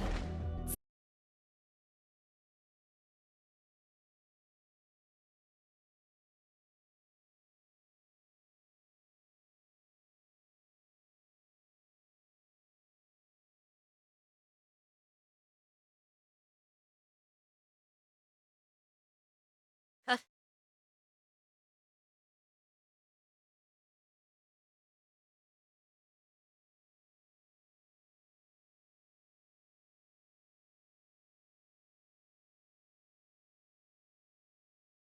You actually played the game?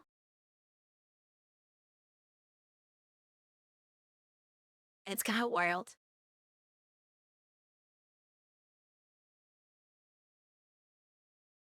I'll have to question your choices in life.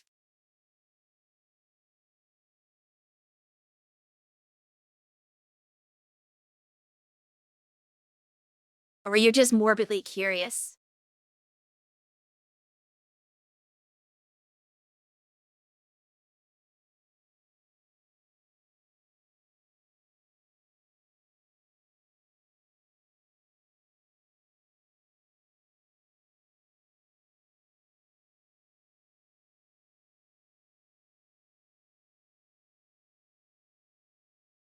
Okay.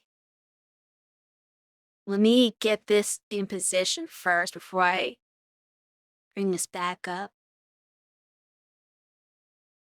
Well, actually, I guess I have to see it to do that, don't I?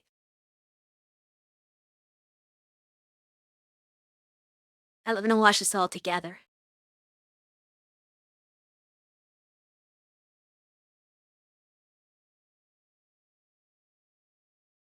So this is the wild ending for Terry. It's got some stuff before the ending, but like it'll mostly be the ending because making fun of that. But yeah, this is from Maximum Impact 2, the game you'll be seeing tomorrow. You won't be seeing this because the person playing does not play Terry at all. So we'll make this an exclusive preview of what to expect, except not what to expect. But yeah. Take a look at this weird thing that they put in Maximum Impact 2. 私は先に進むわ Okay, get ready. This part isn't it. It's after the match. そういうの嫌いな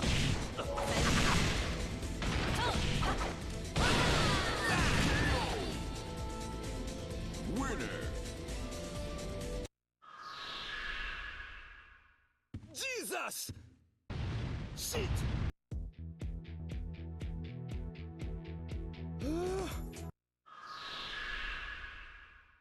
Jesus. I don't know why, but that's what they did for that game.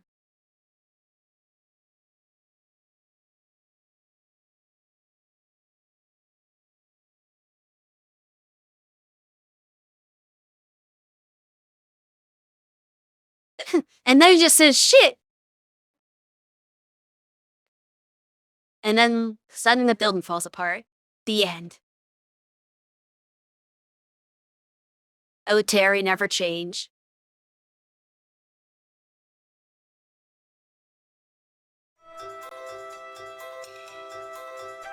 Well, yeah, that's the weirdness that you're see tomorrow in tomorrow's stream. So be prepared for that.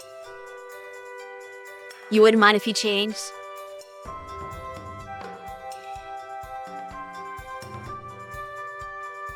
Be careful what you wish for. Somehow he could end up being worse if he changes. I'm sure you don't think that's possible, but you never know. I mean, to be fair, there are worse characters than Terry. So there's always a way to go down.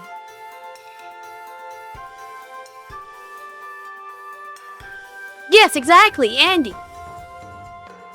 We don't want that. Let's just keep Terry the same to be safe.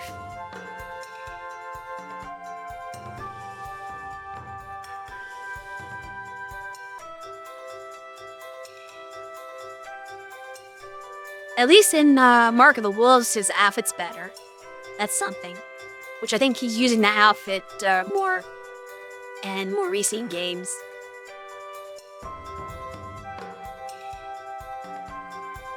So that's an improvement. Could make an argument about statistics, but that'd be silly. I mean, you're silly, so maybe it would fit. Might as well change the category so people don't come in expecting King of... Not that anybody's gonna come to the stream expecting KoF14. I don't know, well, take it. But I'm changing it just to be accurate. So I don't have that plugin that automatically detects and changes stuff.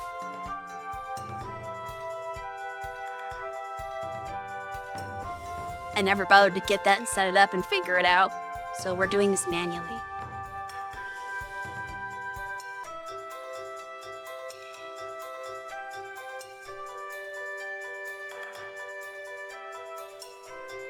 That plugin is kind of an issue, though. Oh, is it? Fair enough. You know what also is an issue is the new version of OBS. So if you get prompted to update your OBS, do not do that. Just one unit. I know like most streamers don't do that because it can be a problem. But like usually, if, let's say you're not streaming and you like say, oh, let me just do update now while I'm not streaming. Don't bother. It will break. I have verified it myself because I had extra time today. So I updated it. It will absolutely break. Oh, you might have updated? Oh no. Okay, so here's the deal. It has vid stuttering. Here's the deal. So when I updated to version 30.1.1, game capture no longer worked. Window capture is still fine. If you're using window capture for your games, then you'll have no issues and you'll be fine with streaming. But if you're using game capture to capture games, it will show nothing on screen. They've completely broken the game capture video. So yeah, don't update. There is a workaround though. If you've accidentally updated and now we're kind of screwed because your game capture broken, if you go to the official OBS website, find their test version for 30.1.2. They have not released that yet, but that's going to be the next version after this. That version works. So that's what I had to do. I had to update to the next version past the one that they're pushing as the public release. Because they fixed it in, 30.1.2, but that's not the one that the updater will push at you. So it's either don't update. Like basically, if you're prompted to go to 30.1.1, just say skip this version and wait for the 0.2. And if you've already updated to 0.1, then you have to manually download 0.2 from the site and install that to fix it. Yeah, just tell it to skip that version. Exactly, QC. On 30.0. Okay, you're fine if you're on 30.0. I think, maybe. Well, that might have its own issues, but at least that's not the one that has the game capture broken. It's not broken until 30.1. That's when it breaks.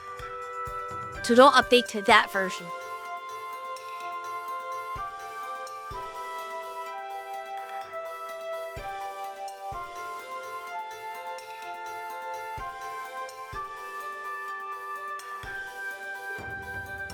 Maybe just go back to older versions. I mean, if you can, figure out how to do that. But this version worked fine. The one I've got now, it's perfectly working fine, so I don't have any issues with it.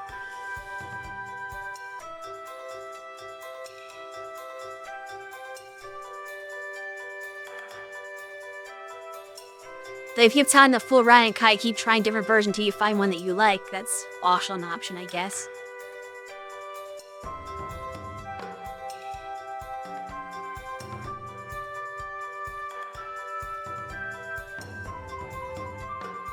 By the way, for those of you who are not familiar with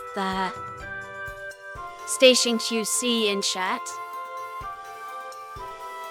I should let you all know that today is, I believe, her 1-year anniversary as a streamer. So this is a good time to go check her channel out. I think she's gonna be doing a special stream or something. She'll be doing a stream today for her anniversary. So you should go support her.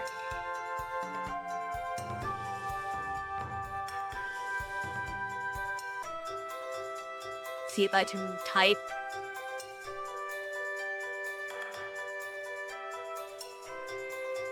Did that go through or did that glitch out? It won't be special, but it'll be a stream. Okay, my OBS chat just broke when I tried to do the shadow command. Hopefully that shows up for you guys. Because it just went all kind of crazy on me.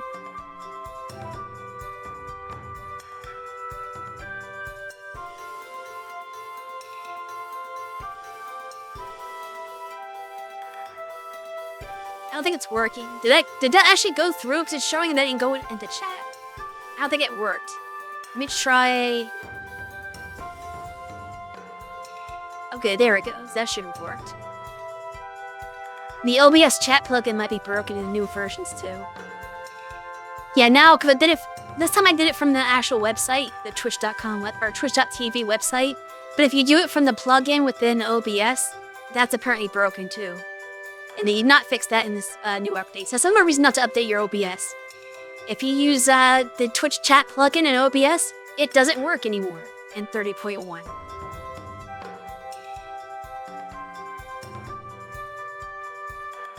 But yeah, go check out Station QC for that anniversary stream.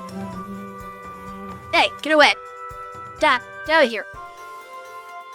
Ah! Stupid bug.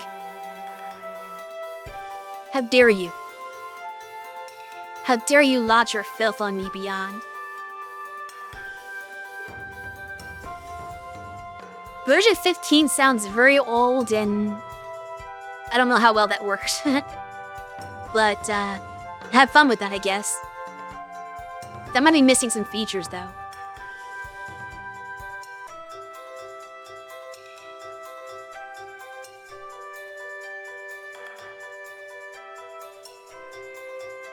But yeah, stupid as that fly is, I will say it's much better than the air horn that was in that slot before.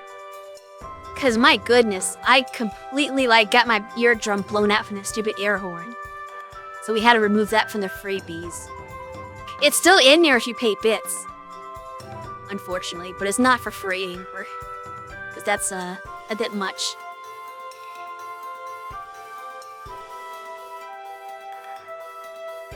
What was I even saying before? Oh! That's interesting timing.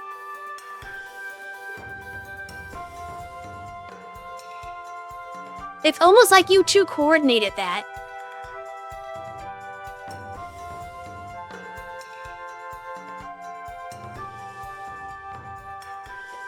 Somebody needs to clip that moment. That is very interesting.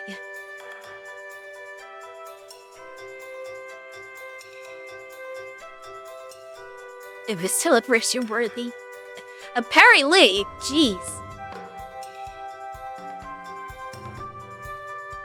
I don't think you could have done that better if you actually did plan it. Oh great, we're having fun with the rewards. That's what they're there for, though. Everybody's gonna be redeeming stuff now. Well, at least we're getting our channel points used. That's kind of when we added this stuff. Is because we have a bunch of channel point stuff, but nobody was really using them. So we're trying to find things that people will like, and hopefully they'll use those ones instead. So we're kind of just experimenting with the options until we find stuff that people will actually like and want to use and will be worth it for, that viewer engagement. Because we want chat to have fun and enjoy themselves ultimately. Even if it's at our expense, that's fine, as long as you're having fun and having a good time. Go ahead and bully the streamer, I guess. But yeah, I cannot remember what I was talking about other than OBS, but I feel like I was talking about something else before the fly came in. And yeah, I guess I would just talk about OBS probably.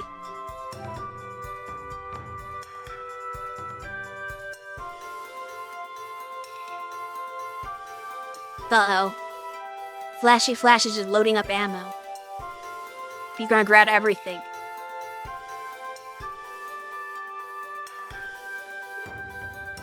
That is the interesting thing, though, is you can grab the...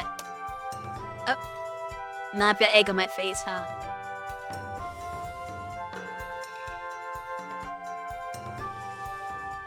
But the interesting thing is you can just, stock up ammunition through that, and you don't have to use it right away. You can even use them on a different person. You can redeem during this stream and then, like, throw it at tomorrow's streamer instead if you want. You made your first ever clip. I'm proud of you. Look at you learning how to Twitch. That sounded wrong. Why are you manning that water balloon? I'm on to you. That was a very, sus location.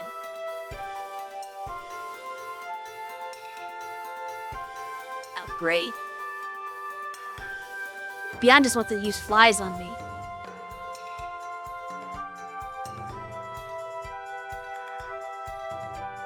Go send the fly on somebody else.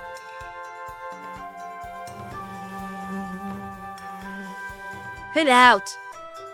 Hey. KoF.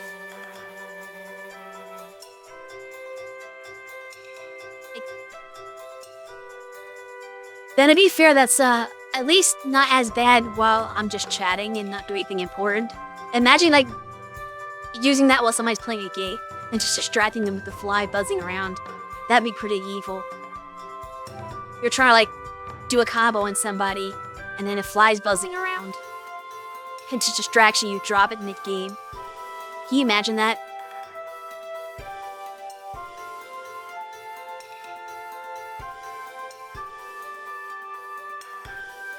But yeah, KoF, that was the stream we were trying to have. Anybody want to talk King of Fighters? No way someone would do that. Oh yeah, somebody would definitely do that.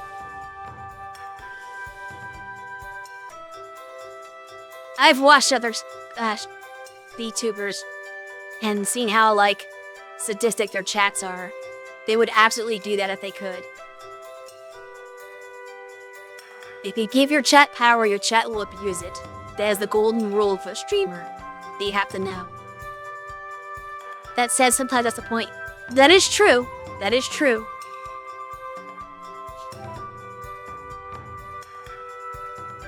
And there's a lot more annoying things that get thrown at you that are not free.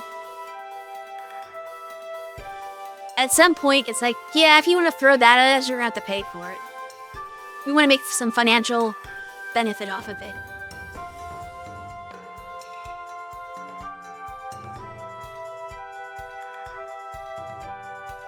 Because you don't make money from channel points. Those are just earned by being a loyal chatter and staying in the stream. Even if you just lurk for a while, you'll accumulate them.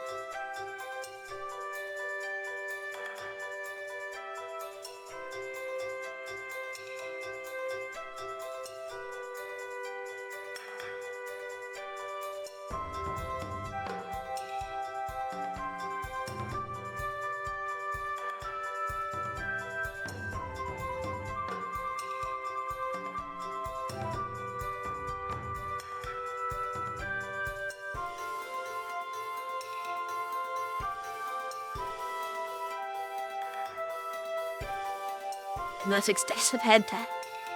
Yes, it is. Not just anybody can touch someone as magnificent as me. You have to know there's a price for it. We can't have the filthy commoners putting their hands on my head. You know what would happen if my feathers got ruffled? Not good at all.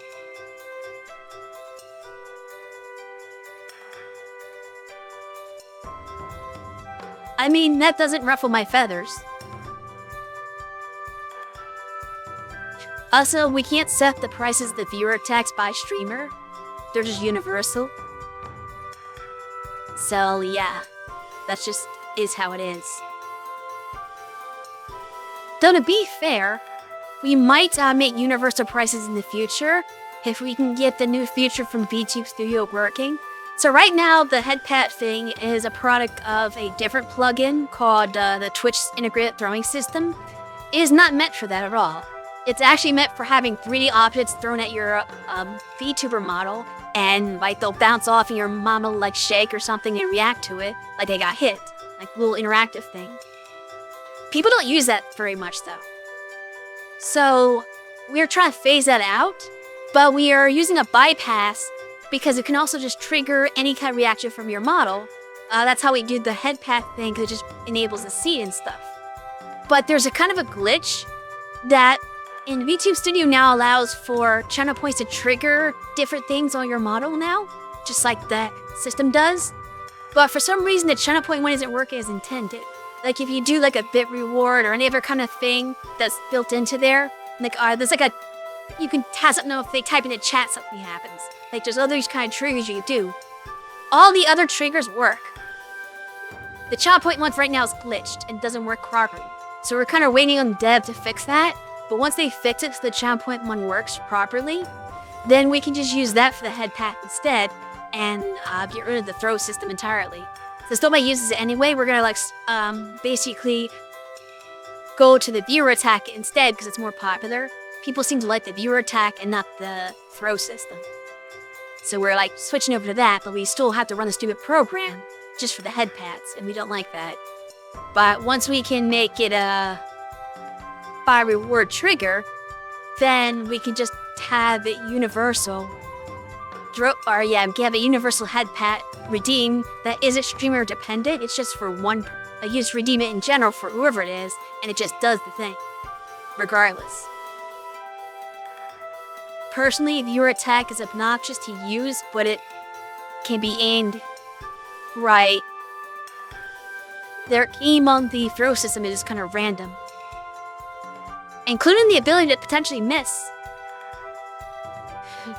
which is interesting.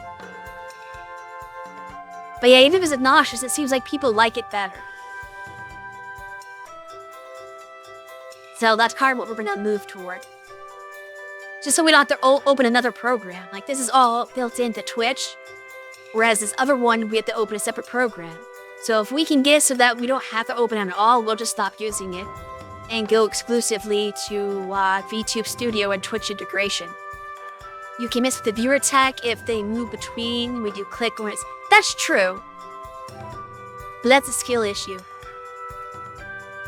On that those system, it's only it's out of your control. You just do the redeem, it throws it wherever it wants to, so it can throw it completely off target.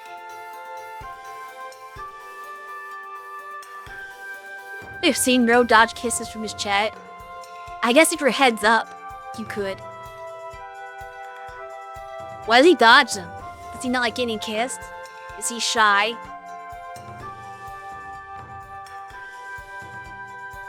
Actually, I think he probably is. That sounds like him.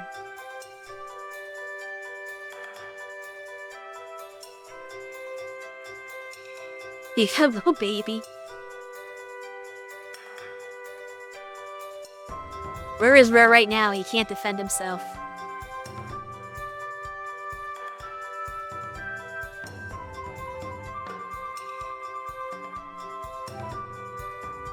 But yeah, like I was saying, the reason why all the different head paths are different prices is because we had to make a different redeem for each streamer anyway. So they all just set their own prices individually, since they had to be separate objects either way, or separate rewards, I should say. Because the way a throw system works is weird. Like if you use a redeem, it has to be like per model. It can't be like a universal, which is really dumb. So we have to make 4 separate versions of everything. That's another reason why we don't like using it. Whereas on VTube Studio's built-in thing, you can just tell your VTube Studio to do whatever you want to do when the channel point is triggered. So you just have one channel point reward, and it just does everything. Once it gets fixed anyway. That's how it's supposed to work. So it doesn't matter who the streamer is, it's always going to react because the model will individually be set up to react with it from VTube Studio itself. And that means we only need 1 reward for everybody and not 4 or 3 or whatever. It's like that would be... Yeah, exactly. Because it's through the program, so it makes more sense. Vignon can set channel point redeems itself. But yeah, so can this.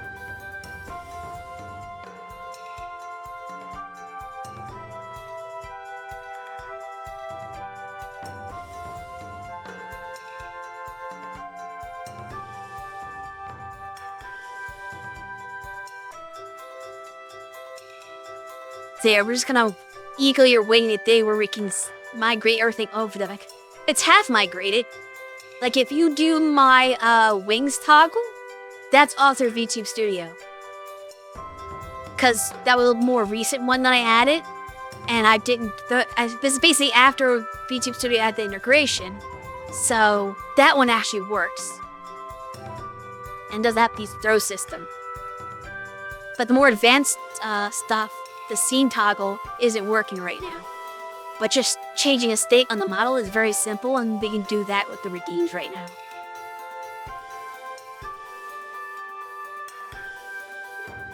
And have it change them on certain conditions. I don't know if this is that advanced to have it change on condition.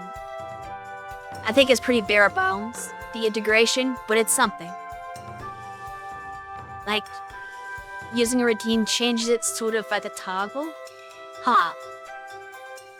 Yeah, I don't know if I can do that kind of thing. Can't wait to play with channel points. Well, you have to basically get yourself ready to start that campaign so you can play with your channel points.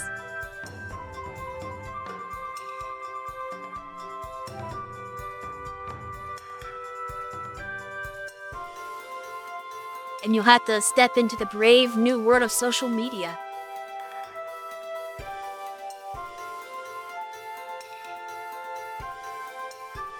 Basically ready, just need to qualify. Are you gonna make your Blue Sky account today then? You did that like an hour ago? Oh, so here's some tips actually. And this is for anybody who has maybe considered using Blue Sky or uses Blue Sky and doesn't know about this. Here's some things to keep in mind. First of all, it's very highly customizable in how you curate your timeline, but by default, it won't do that. So you have to you have to know a couple of tricks to make it the experience you want to get out of it. Aside from just plain following people, that's not enough.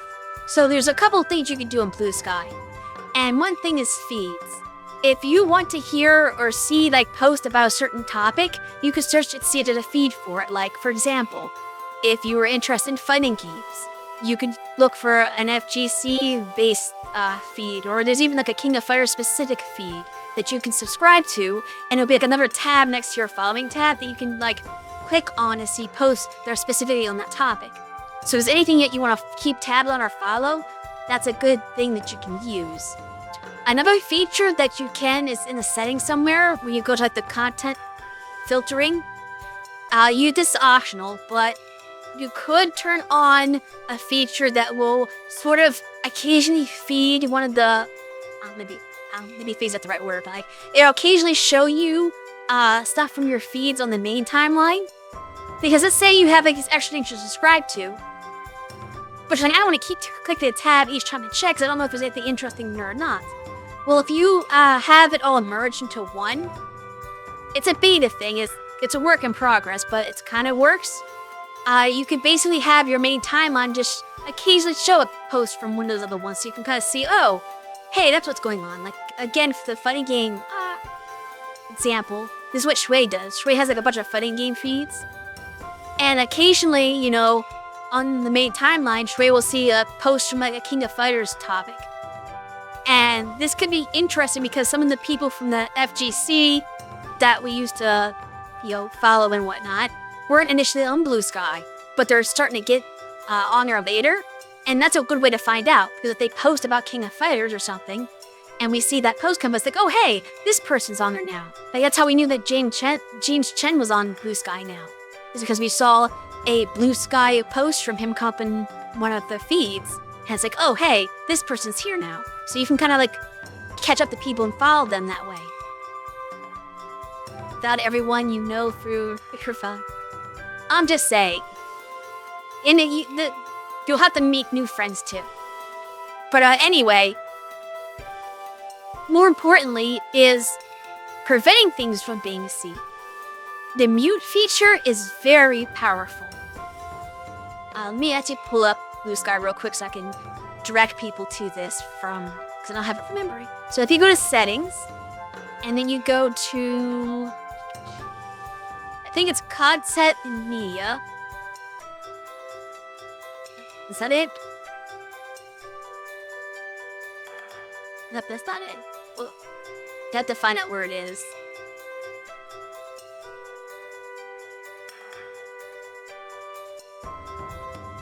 Maybe it's moderation. Yeah, no, it's moderation, sorry. If you go to settings and then moderation, they're ahead of me. Then you have like, well, first of all, there's content filters. Before I get into that, you can change where not to show like different things that are like people post images sometimes. They'll post straight up porn, maybe, or suggestive stuff. And you know, if you like have concerns about not safe for work, being there, not being there, or showing up like basically. There's Ro. A little late. Yeah, here you're talking shit about him. Kyuki was bullying you earlier. She called you a baby.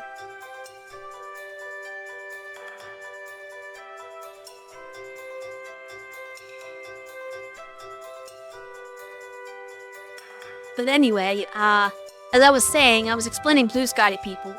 So if you go to settings and moderation in Blue Sky, the first thing you look at is the content filters. Because if you have concerns about not safe for work stuff showing up on your timeline, you can, well, first of all, if you're against it entirely, say you don't want to see that. Like, you don't want to see like graphic media or porn or even non-sexual nudity, whatever it is, you can just flat out hide it so the post didn't show up at all. You can choose to show it if you're okay with seeing that stuff. Or if you have, maybe like, oh, well, sometimes you might be in public, sometimes you might be in private. Like, you're okay with seeing it, but sometimes you're in a public space. You put it to warn. That's what we usually do, is have our own warn. So they'll show like a little thing saying, hey, this is hidden because it's adult content. And you have a button that you can click. It basically spoilers it. If you're familiar with spoilers from Discord, you have to click on it to show. And that's probably the best way is to have warn. Unless you like live alone and never go into public. But the other thing you do is muted words and tags. And this is very powerful. You can type in any phrase or word or hashtag and mute that. So, let's say you don't want to see, let's say you're just here to have fun and socialize. You don't want to get political. Like, let's say you're tired of hearing all this political stuff.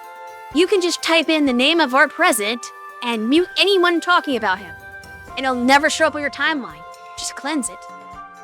Or anything else that, like any other topics that you see people talking about, and like, I don't want to hear about this anymore. I don't want any of this. I'm, tired of fed up with this. I just want to have fun and talk to people and make friends. Then you can mute all that stuff that brings up those particular topics you don't want to see. Very powerful. Definitely take advantage of that. There's also Chicago style pizza. I don't know if that's mute worthy, but maybe it is to you. By default you can mute it forever, but there's also temporary ones. You don't have to mute it forever necessarily. Let's say you're worried about spoilers for something that's new coming out. Let's say like this is back when the Sonic 3 movie came out.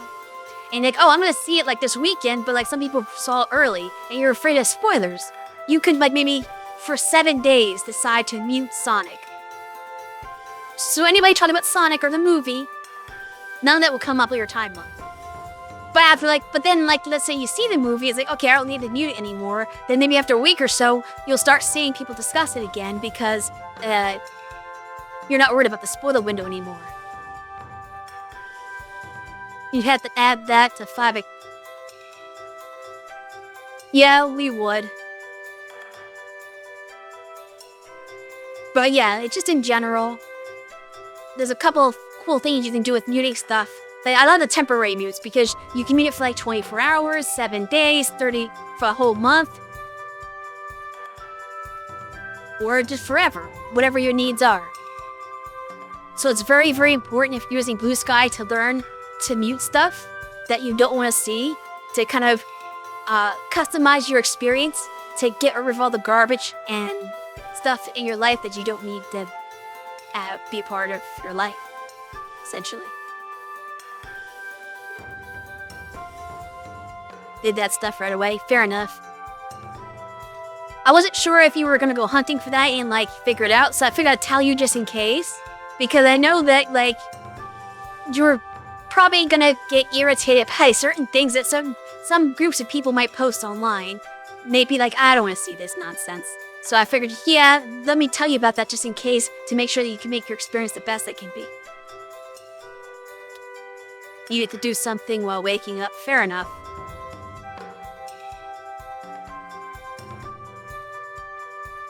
Just close your eyes, bro. Yeah, just close your eyes and just type blindly on social media. It'll be fine. Avert your gaze. Another interesting thing if you're trying to look for people to connect with are lists. There are a lot of people that have a bunch of different lists out there. So if there's like a theme that you're like, oh, I want to like meet more VTubers, let's say, that are like this certain theme.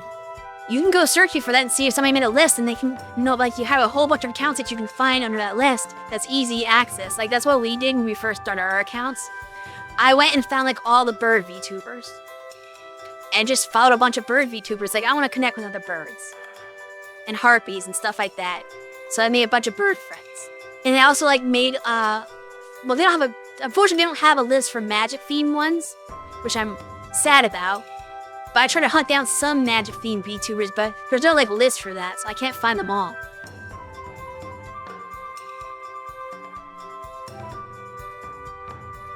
But yeah, that's a cool thing you can do is just try to find people in a category that you're interested in to connect with. And if you find a list that like applies to you, then you might be able to request to be on it. Like, I'm pretty sure I'm on the bird VTuber list. Cause I found it, added a bunch of people, and I asked the person who's maintaining it, hey, I'm a bird VTuber, put me on there. And then that's how people can find me and follow me if they're interested in birds. The bird website died, so you flew into the sky to find the other bird. Exactly. I had to fly in to find the other birds who have migrated to sunnier skies. To clearer skies, to bluer skies, I don't know. This.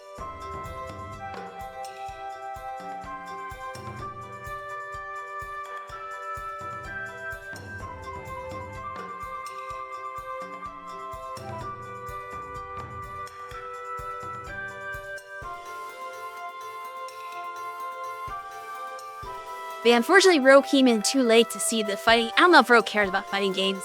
But yeah, he missed the fighting game portion of my stream. Because, I didn't play that for very long. I knew it wasn't gonna last very long, that's why I started the stream so late. Because I'm like, yeah, I'm gonna like play it for like an hour maybe. And then there's gonna be nothing to do, and then I'm not have anything to stream. So like, well, let me start later in the day. So at least I'm starting or finishing closer to my normal finish time. And that was the right move to make.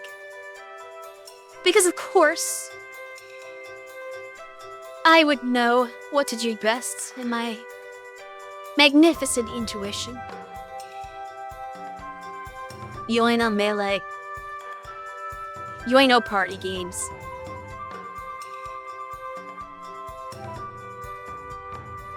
But yeah, I was playing the King of Fighters game earlier. And soaring the skies in that. I was trying to get people to play with me, but like nobody has the game other than QC. But it's not installed. And I guess they're not probably too groggy to play anyway, so you're just not gonna be a participant.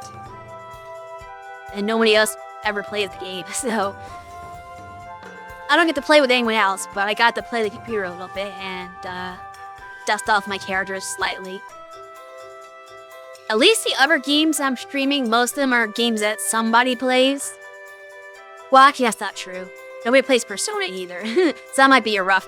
I'm gonna have a rough February, aren't I? Nobody plays KoF14. Nobody plays Ultimax. Some people play Under Night, I guess. And people presumably still play KoF15, so that'll be fine. But the first half is gonna be at Nev Strive. Yeah, we don't play Guilty Gear.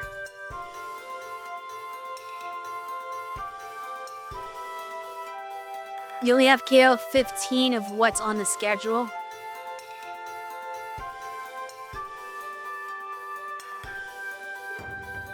We're all gonna be playing 15, so that's gonna be a chance to play with anybody. Any of those days. Play Grand Blue. Fantasy Rising. No thanks.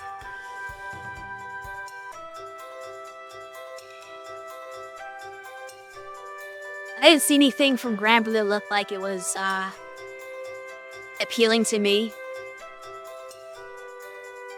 I'd have to like see a character stand to like, oh yeah, that character looks really fun. Or else I won't play. Because I'm not a fighting game person, I don't really play them. So like I had to have fun with it for some way, so I had to like enjoy the character concept. That's why I play KoF14 because Mian is amazing. I like everything about her. Her design, her thematics, her playstyle, everything. Her elegance. So that's why I play that game for her, specifically. It needs girds. Yeah, you need Grand Bird verses instead.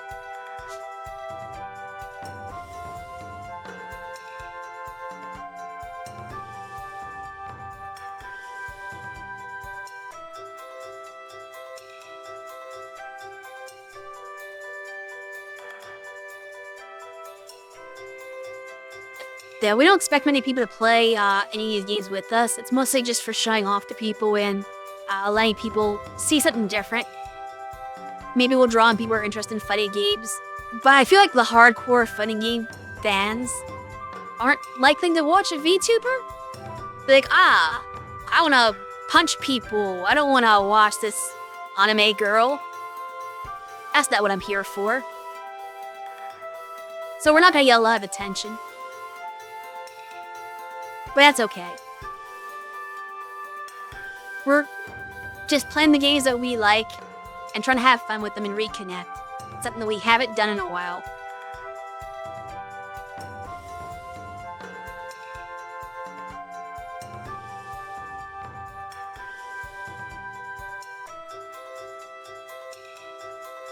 But hey, Caesar, you kind of missed the game port. I'm actually about to end the stream pretty soon. So you came a little late, unfortunately. I was playing King of Fighters earlier, but I'm wrapping up to end pretty soon.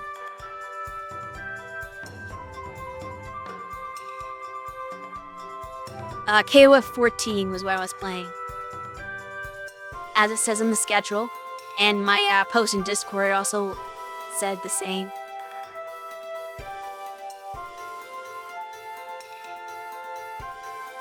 What fighting game do you want?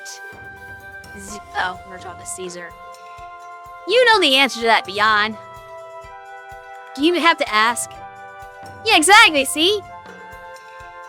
Caesar knows it, you know too. You don't have to ask that question.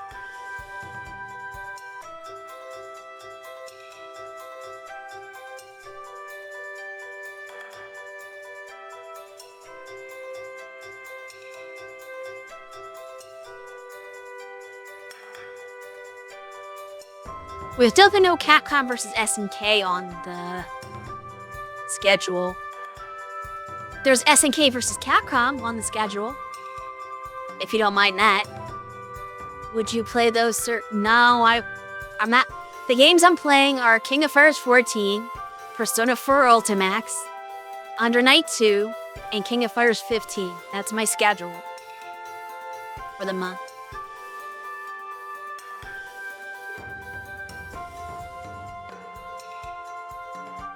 If you want Marvel vs. Capcom, you're gonna have to go elsewhere.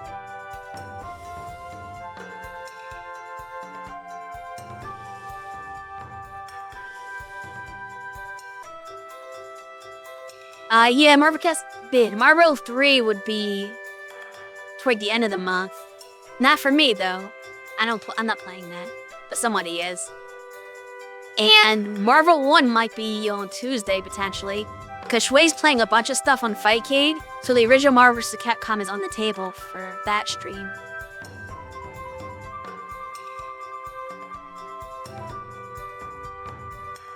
Yeah, Kyuki doesn't play funny games that much.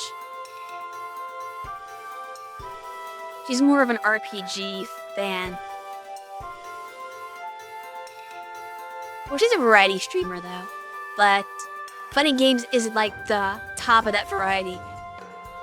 Although she has streamed a funny game before.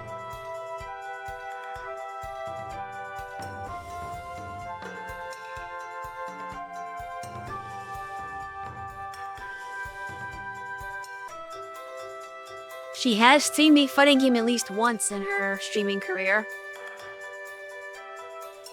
So you never know.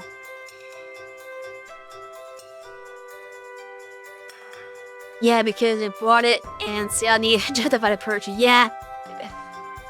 I got this now, I better stream it at least once. Ha ha ha. That's better than us.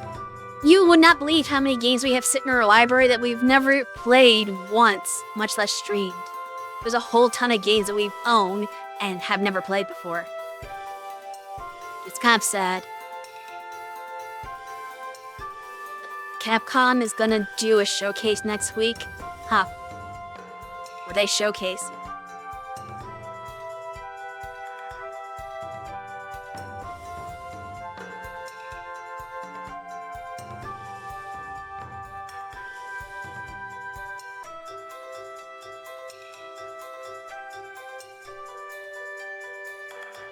Monster Hunter with a sword.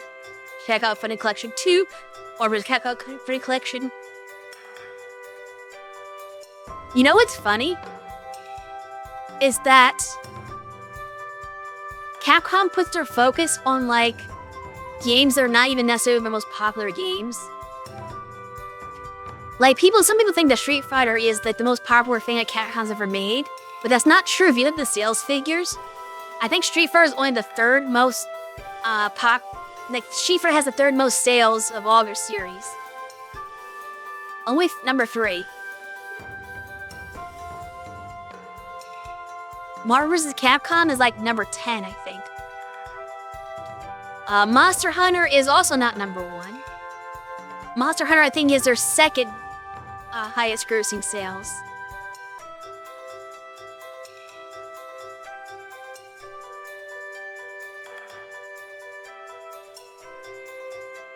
But you know what number 4 is? Mega Man. And you know what Capcom doesn't really put much love into? Mega Man. It's like, come on guys, it's your 4th highest selling franchise of all time. And like, nah, we're gonna like focus on other stuff instead. Come on guys.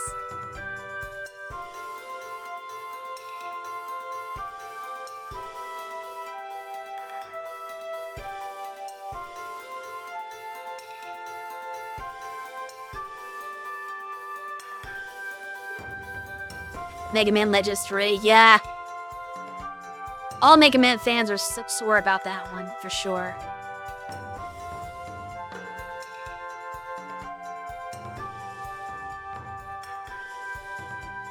Are you gonna... Any of you wanna play Monster Hunter Wilds? Is that to Asro? Or is that just to anyone in general in chat?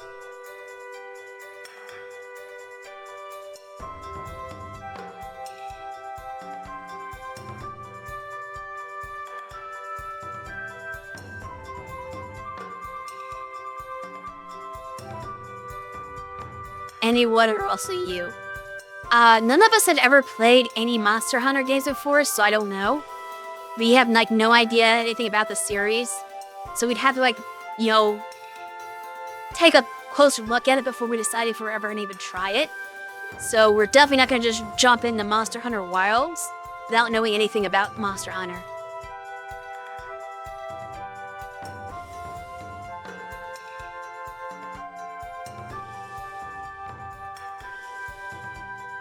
Like someday, but want to play the earlier ones. Yeah, see, that's the same stance at what Kiki said. Like, we've never played anything in the series before, so we're like, I don't know if we even like it. Chat and Circe question. Probably be into it. More slow-paced action game. We have to see. We have to try to find out, obviously. But we got a lot of things. Like I said, we have a bunch of games we own that we still have not played yet, either once. So we should probably focus on those before adding new things to the pile. Get through some of that backlog. Try to guess what game in the Clash everyone is upset about. Oh, of course, Capcom Fighting Jam. You could imagine Daedra playing Tekken? I can't. I don't see why she would play Tekken at all. Honestly, it's hard to imagine her playing any fighting game, because she's like a wimp. Yeah, exactly, trees don't fight. If she's in a fighting game, she's just a training dummy that stands there and gets beat up.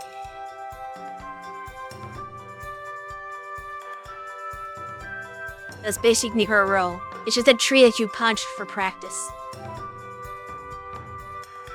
Mokujin is a tree. I have no idea what a Mokujin is. I mean, I actually just said it's a tree, but I don't know who that is. I have zero familiarity with Tekken. Don't be up Daedra. Well, then she shouldn't be a tree. I don't know. I didn't say I was gonna beat up Daedra. I'm just saying that if she was in a fighting game, that would be the only role she could fulfill.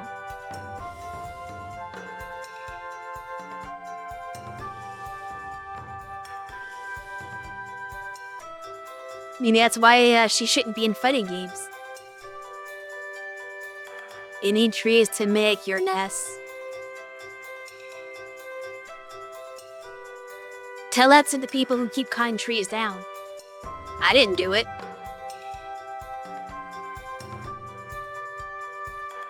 You'll never see me holding an axe. I don't like axes. My preferred weapon is the fan. Which not enough video games let you use fans as weapons. I dislike this. Like, why can't I like play Dark Souls and have fans as my weapon? I want like a couple of folding fans that I can dual wield. But no, you don't get that. Like, you almost never see that in anything.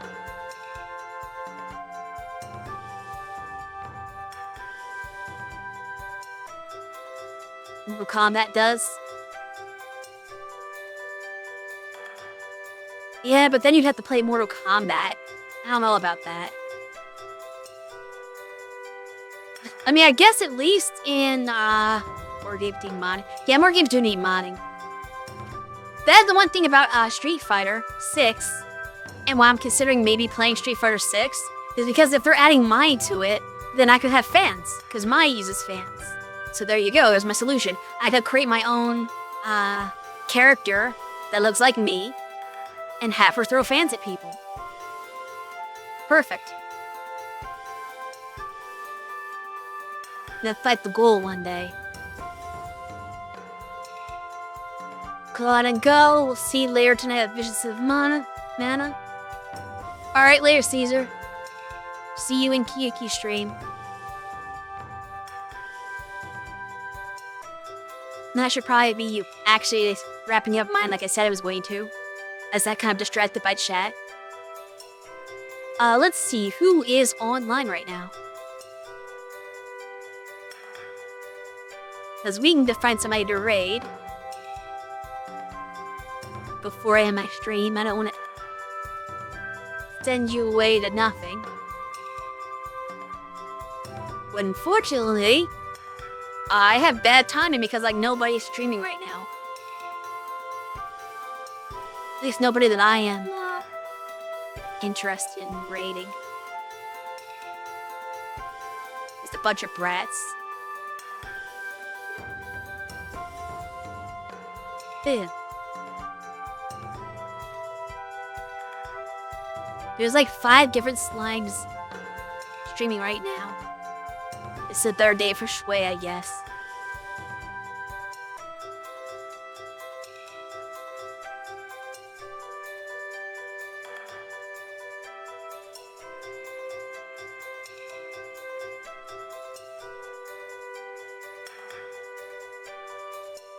Yeah, there's not really any options.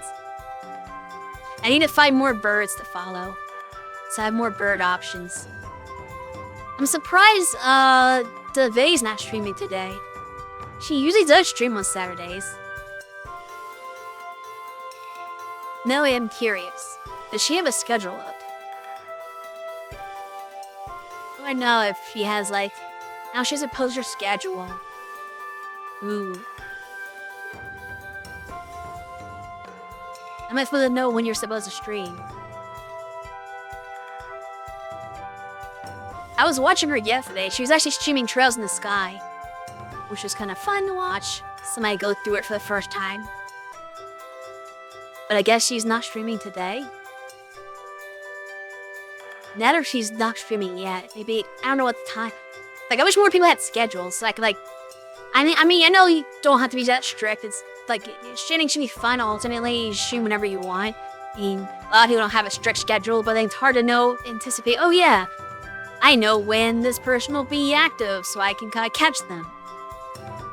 But at the same time, you don't want to make it to where it's miserable and you feel like, oh, I have to start now on this specific day, this specific time, and make it stressful. Streaming should never be stressful.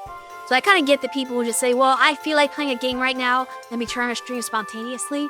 I understand that. So I'm not like, I can't get mad at anybody who is deciding to do things that way. But it does make it a lot harder to find people to raid when I don't know when people are just catch people with streams. I have no idea when they're going to be active. So I'm not like on Twitch all the time to see the notifications. So I miss all that stuff.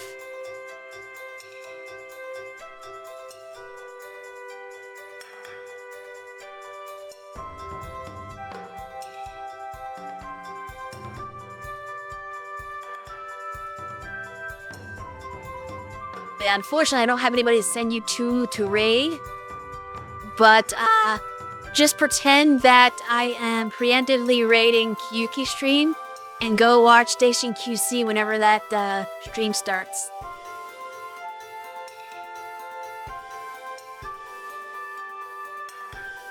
And remember to tune in all month long for various fighting games. Every Saturday, Sunday, Tuesday, and Thursday, there'll be some fighting game action for the rest of February. And then next month, I will be back to playing Trails from Zero. You'll be busy to... That is true. You make a fair point. You will be too busy to watch that stream. I will give you a pass, but only you. Everybody else in chat, you better be there. You have no excuses. But anyway, I'll see you all next Saturday. Have a good one, everyone.